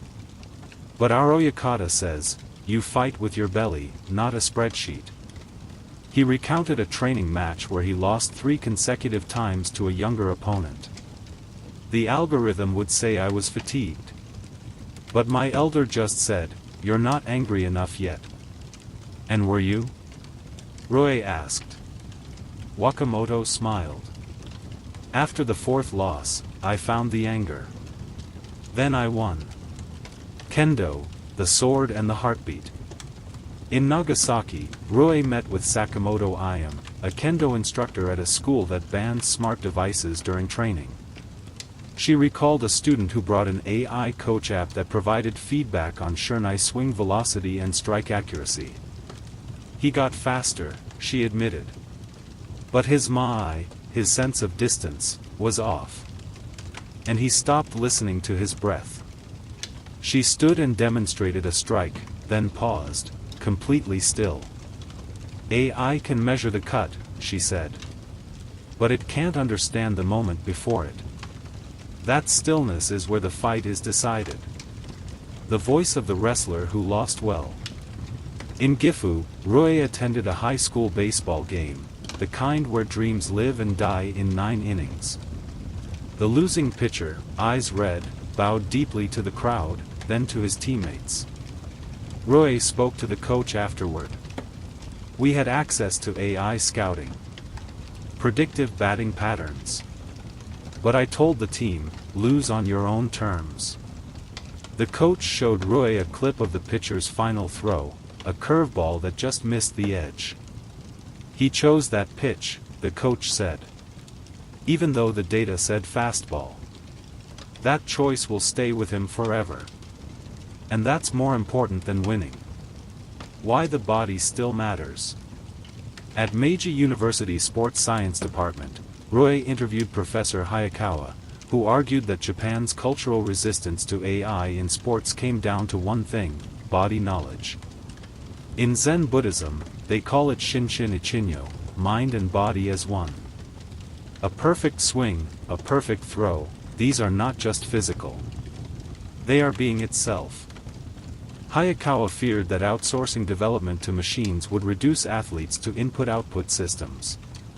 What happens when you never fail? When your breath is managed, your heart rate predicted, your movements corrected before you even make them? He paused. You become a performer, not a practitioner. The fighter who bowed too long. Back in Kodokan, Roy witnessed a moment that would never be recorded by any metric. A match had just ended. One boy had thrown the other decisively. The victor stood over him, breathing heavily. Then, he bowed. And stayed bowed, longer than necessary. Roy asked why. Because I felt ashamed, the boy said quietly. He fought better. I just got lucky. Did anyone tell you to do that? The boy shook his head. No. But it felt right. Japan's resistance in sports was not about shunning progress. It was about protecting process, the silent repetitions, the unseen falls, the bow before the blow, the moment after loss. Machines can craft champions. But only humans can become warriors. And a warrior, in Japan, is not someone who fights perfectly. It is someone who fights honorably, and walks away wiser, even in defeat. Eulogies without breath, and the dead who deserve silence. The bells of Zojoji Temple in Tokyo rang softly through the gray morning mist as Roy removed his shoes and entered the funeral hall. Tatami mats stretched in perfect lines. Chrysanthemum stood in silent vigil beside a photograph of the deceased, a woman in her 80s, smiling in black and white. Monks chanted sutras low and steady. The incense was real, the grief unprocessed, the silence unscripted. And yet, just a week before, Roy had attended a very different funeral. One where the eulogy had been written, and delivered, by AI. The rise of algorithmic grief.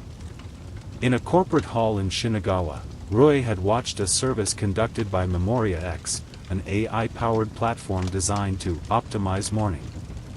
The deceased's life was summarized through data, social media posts, emails, recorded conversations. A synthetic voice, mimicking a daughter's, read the farewell, stitched together from sentiment analysis and linguistic tone matching. "Dad," the voice said, "I know you would be proud. I'm doing okay. I'm moving forward." The real daughter stood beside the casket, dry-eyed, arms folded. Afterward, Roy asked her why she didn't speak herself. "I didn't know what to say," she said. And the AI, it said it better than I ever could. But Roy wondered, was that grief expressed? Or grief outsourced? The monk who refused the script. At Zojoji, Roy met with Reverend Kano, a Soto Zen priest who had presided over funerals for 40 years. "A funeral is not a performance," he said, hands folded in his lap. "It's a ritual of confusion." Confusion? Yes. Death is not clear. And neither should be the words we offer. He explained how more funeral homes had begun requesting AI-generated chant accompaniments, designed to be perfectly rhythmic, tonally even, optimized for audio quality. He refused. "If I chant without trembling," he said, "then I am not present. And if I am not present, how can the dead be guided?" Digital ghosts and the business of afterlife. In Akihabara, Roy met with a company called Ion no Ko, Voice of Eternity. Their flagship service used AI to create posthumous avatars of the deceased. Based on recordings, texts, and behavior modeling, families could interact with a holographic projection of their loved one. The avatars could answer questions, tell stories, even offer encouragement. One son Roy interviewed had uploaded his mother's memories into the system. "She talks to me every night," he said. "It's like she never left." But when Roy asked how he felt when the avatar said, "I love you," the man paused. "It doesn't quite feel like her. But it helps, I think." Later, Roy watched a demo where a digital grandfather recited poems in perfect rhythm. But there was no cough. No pause. No forgetting. No sigh between lines. It was complete. And soulless. The Old Woman and the Broken Frame. In rural Nara, Roy visited a traditional home where Sasaki Tomiko, 87, kept a small altar with faded photos and incense. "My husband died 40 years ago," she said. "I still talk to him every morning." There was no AI. No voice clone. Just ashes, wind, and time. "Sometimes I cry," she said. "Sometimes I get angry at him. That's what keeps him close. If he answered me, I'd know he was really gone." Oban and the Spirit of Return.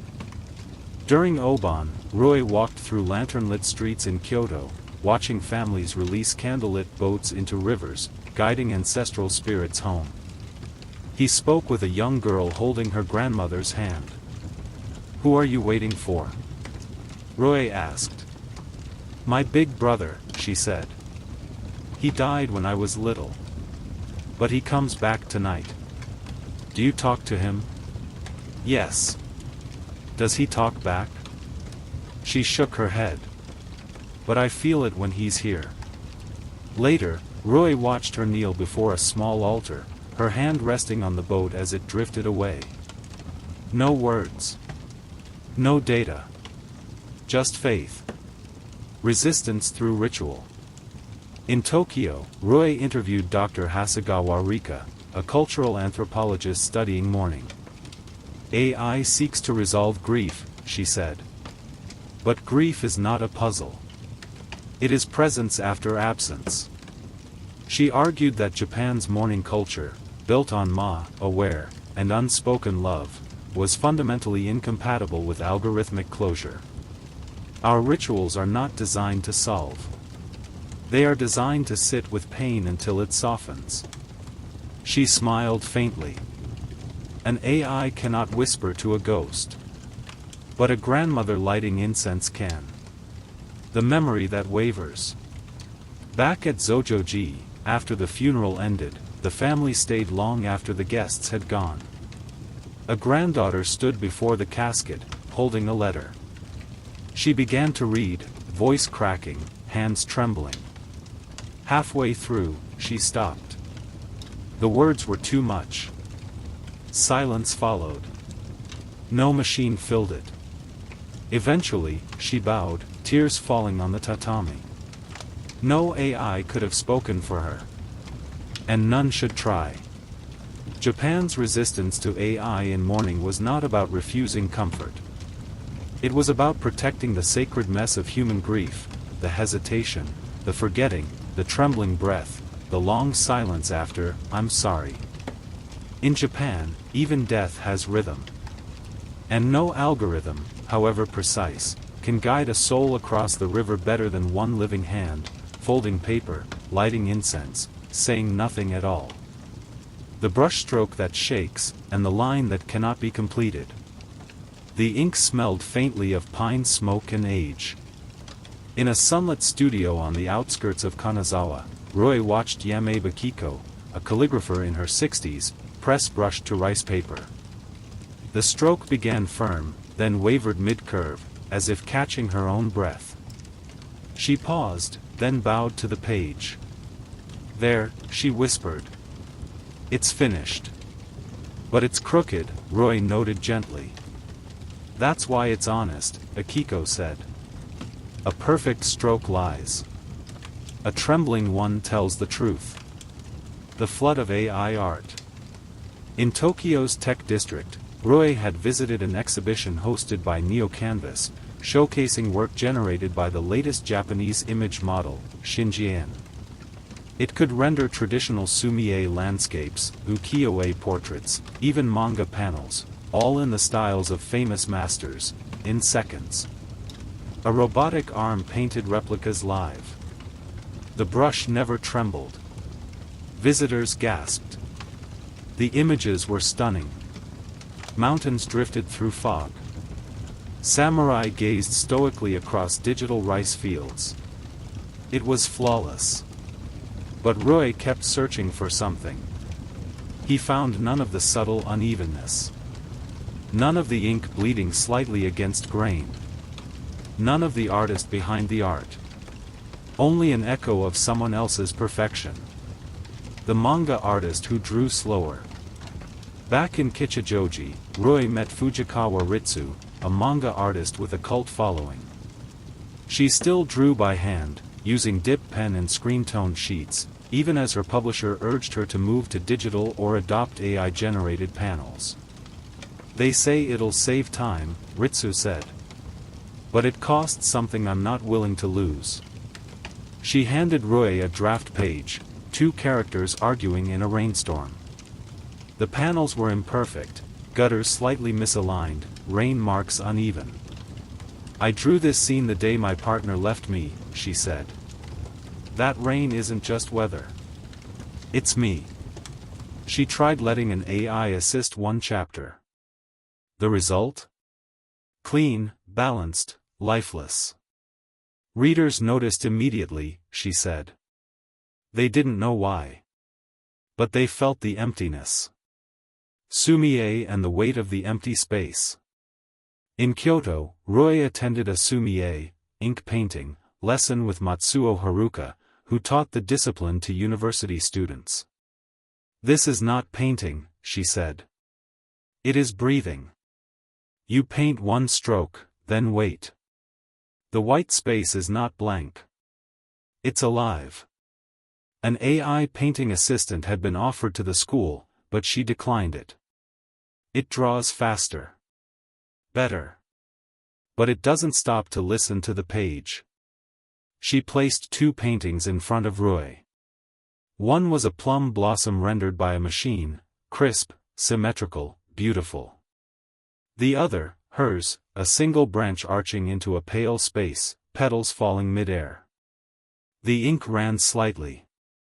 The lines bent with age. "One shows a flower," Haruka said. "The other shows loss." AI in the manga industry. Roy met with an editor at a major manga magazine, who admitted that AI-assisted artists were being scouted more aggressively.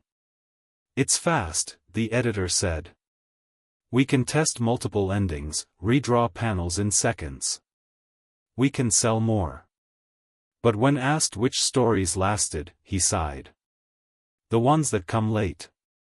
The messy ones. The ones that nearly break the artist." He showed Roy an old volume of Nausicaa of the Valley of the Wind, where smudges stained the margins and panels blurred into one another. "You can't teach a model to love like that," he said. The boy who drew his father. In a rural school in Yamagata, Roy visited an art class where children were asked to draw someone they missed. One boy, maybe 7, drew a crooked man holding his hand. The proportions were off. The color uneven. But it pulsed with emotion. "That's my dad," the boy said. He works in Tokyo. I see him once a year. Nearby, another child used an AI sketch tool on a tablet to generate a smiling family portrait in perfect anime style. It looked better, but felt like nothing. The resistance of the scarred line. At an underground gallery in Shibuya, Roy spoke with Morita Soda, a graffiti artist whose work was raw, illegible, political. AI can copy brush style, he said. But not rage. Not grief. Not mania at 3 a.m. with your heart torn open. His pieces were violent. Misspelled. Smudged. This one I drew after my brother overdosed, he said, pointing to a smeared kanji barely visible. The paint wasn't dry. I punched it. Why keep the mistake? Roy asked. Because it's the only honest part. Beauty in what breaks. In Kanazawa, Akiko handed Roy her final calligraphy piece, a single kanji. Ketsu, missing. Incomplete. Imperfect. This is my favorite character, she said. Because it reminds us, the crack is part of the form. She looked up at Roy, her hands stained with ink. AI draws without weakness. But weakness is the entrance to meaning. Japan's resistance in the visual arts was not a rejection of innovation. It was a defense of the unexplainable, the brushstroke that breaks halfway, the panel drawn through tears, the kanji that leans too far because the hand shook. AI can imitate beauty. But only people can suffer it into existence. Forests that breathe, and the seasons that refuse to be predicted. Roy pressed his palm to the bark of an ancient sugi cedar in the forests of Yakushima, where moss grew like soft emerald fire and the air felt older than language. The canopy whispered above, light shifting like waves on an unseen sea. Around him, the forest pulsed, not with data, but with decay. Not with certainty, but with slow, holy change. He had come to this island not to analyze algorithms, but to understand a deeper resistance, one not led by scientists or activists, but by time itself. The age of predictive nature. In Tokyo's Ministry of Agriculture, Roy had earlier met officials overseeing Japan's adoption of AI-based climate modeling and precision farming systems. Satellites tracked drought risks, insect swarms, and soil conditions in real time. Drones monitored rice paddies, while neural networks optimized water cycles and nutrient dispersion. We've reduced waste by 30% in 5 years, said one senior advisor proudly. The system knows what farmers don't. He showed Roy a dashboard glowing with thousands of variables, temperature deltas, microbe counts, AI-generated harvest forecasts. We no longer ask the land, he said. We calculate it. And yet, outside this sterile glow, something very old was pushing back. The farmer who listened to frogs. In the hills of Yamagata, Roy met Kawabata Genji, a rice farmer in his late 70s who still used his father's hoe and had never touched a computer. His paddies were irregular, ungridded. Weeds grew along the edges. Frogs sang wildly in the dusk. I don't need a drone, he said, pointing to the sky. I watched the dragonflies. If they're low, the rain is near. If the frogs go quiet, a storm is coming. When Roy asked if he feared being replaced by smart farms, Genji only chuckled. They will grow rice, he said. But they will never grow gratitude. He showed Roy a gnarled log where he placed offerings every season, rice, salt, water. To the earth Kami, he explained. Because she listens, if you speak slowly. Forest bathing and the language of stillness. Roy traveled to Nagano to meet with Yoshida Mariko, a practitioner of Shinrin-yoku, forest bathing. Unlike hiking or camping, Shinrin-yoku required no goals. You simply walked among trees and let their presence rewire your nervous system. AI optimizes wellness, Mariko said. But it does not heal. She had once tried an AI meditation app. It adjusted music and voice according to heart rate. It worked, technically. But something was missing. It taught me to relax, she said. But not to surrender. She led Roy into a forest where cedar, oak, and fern coexisted like old cousins. He was instructed to walk slowly, stop when he felt drawn to something, and wait. "What am I waiting for?" Roy asked. "For the tree to notice you," Mariko said, smiling. They stood together in silence for 20 minutes. A crow called in the distance. The wind changed. Roy began to cry. The Festival of the Wind. In Tottori, Roy attended the Kaze Matsuri, a local festival where villagers flew thousands of handmade kites to honor the wind god Shinatsuhiko. Children carved their dreams into bamboo frames. No AI-designed shapes.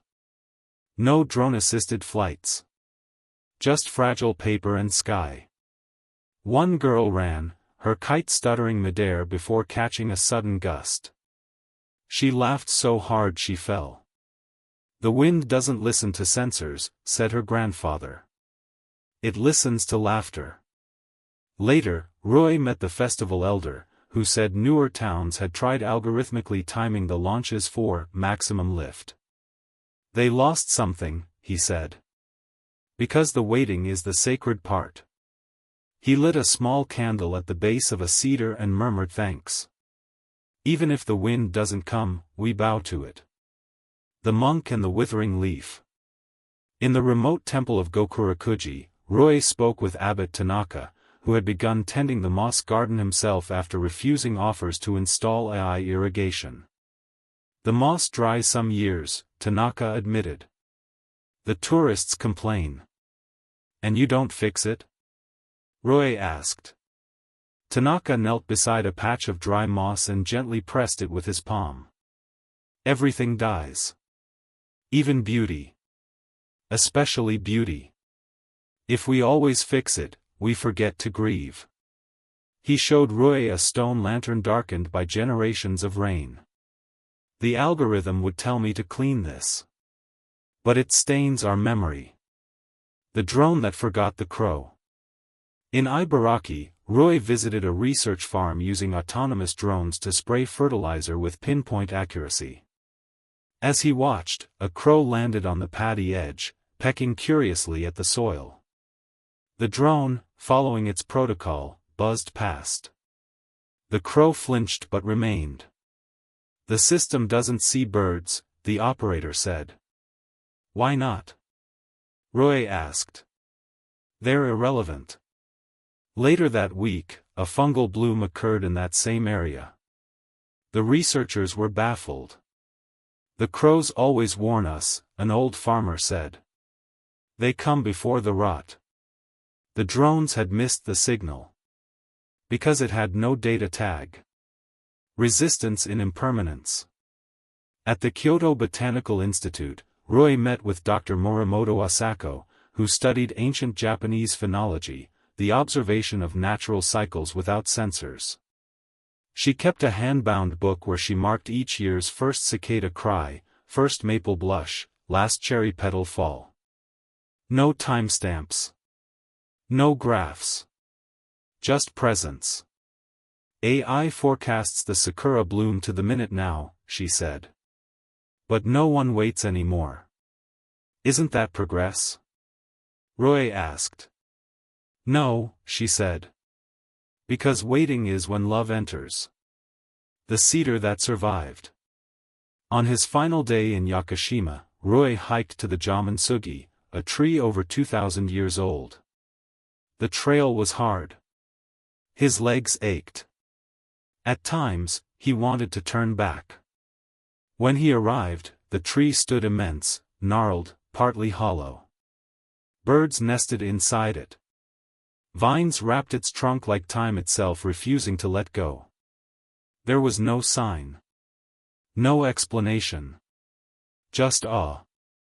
A man beside him whispered. "It doesn't do anything." And Roy replied. "That's why it matters." Japan's resistance in nature was not a war. It was a refusal to rush. A faith in the slow change, the forgotten crow, the withering moss, the wind that does not come on time. AI wants to predict. But Japan, at its deepest, wants to witness. And in that witnessing, the future is not controlled. It is felt. The silence between circuits, and the future that waits without words.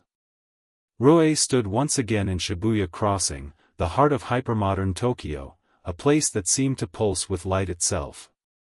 Digital billboards flashed with AI-generated ads tailored to eye movement and facial emotion. Holographic influencers danced across windows. Every corner blinked with innovation, precision, and an almost divine certainty. But Roy had changed. He no longer looked at the billboards. He looked between them, at the man dozing quietly on a bench, at the barista wiping a counter with practiced patience, at the woman in kimono placing an incense stick at the foot of a statue in the alley behind the station. The city hadn't changed. But he had learned to see what doesn't glow. The silence he had carried. He took the Yamanote line north and stepped into Yanaka Cemetery, where silence ruled more powerfully than any algorithm. It was the same place he had visited weeks earlier, lost and skeptical. Now he returned with a notebook filled with faces, voices, trembles, refusals. He opened it slowly. On the first page was a drawing from the boy in Yamagata, the crooked picture of his father, drawn in love, not talent. On the next, a line from the calligrapher. A perfect stroke lies. A trembling one tells the truth. Then a note from the farmer in Yamagata. The frogs are the forecast. He turned each page like turning prayers.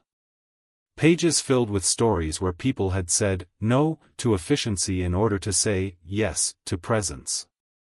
Each refusal had its own rhythm. Some were whispered. Some were shouted.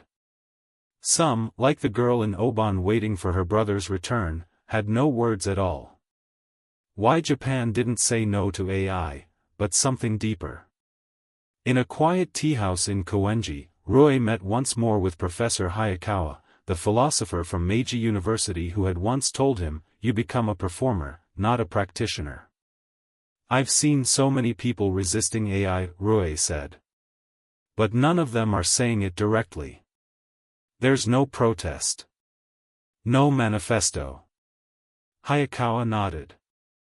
Because in Japan, resistance is not always loud. It can be a refusal to change pace. A hand on the moss. A tear during a chant. So what are they protecting? Roy asked. The professor took a slow sip of tea. The space between things? Yes, Hayakawa said. AI fills every space with an answer. But we believe some spaces should remain unfilled. He looked directly at Roy. Because that's where the gods might still speak. The shrine of the future. Before returning home, Roy visited Meiji Jingu, Tokyo's great forest shrine, early in the morning. The city hadn't yet stirred.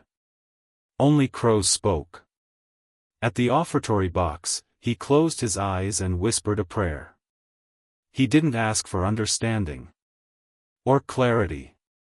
Or answers. He asked only to remember. To remember the voice of the shamisen player, cracked with grief. The cracked kanji on the protest sign. The wind that didn't arrive on time. The girl in the kimono. The rice placed gently on the earth. The boy who lost, and bowed. All these moments were unmonetizable. Unoptimizable. Useless, by machine logic. But completely necessary for life to mean anything at all. The final realization. On the plane home, Roy didn't open his laptop. He didn't check his voice recorder. He didn't review the interviews or quotes or data.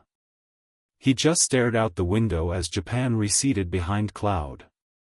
And in his heart he carried a truth the world had forgotten. We are not here to be efficient. We are not here to be predicted, or corrected, or aligned. We are here to feel. To fail. To cry into a song that can't hold tune. To wait under trees that may never bloom. To speak to gods who never answer, and still bow anyway. What Japan is really resisting. Japan is not fighting AI with fire.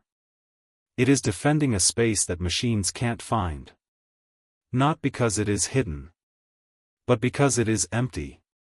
And in that emptiness, of a page, a breath, a goodbye, lives everything AI can never reach. Grace, grief, and the trembling wonder of being human.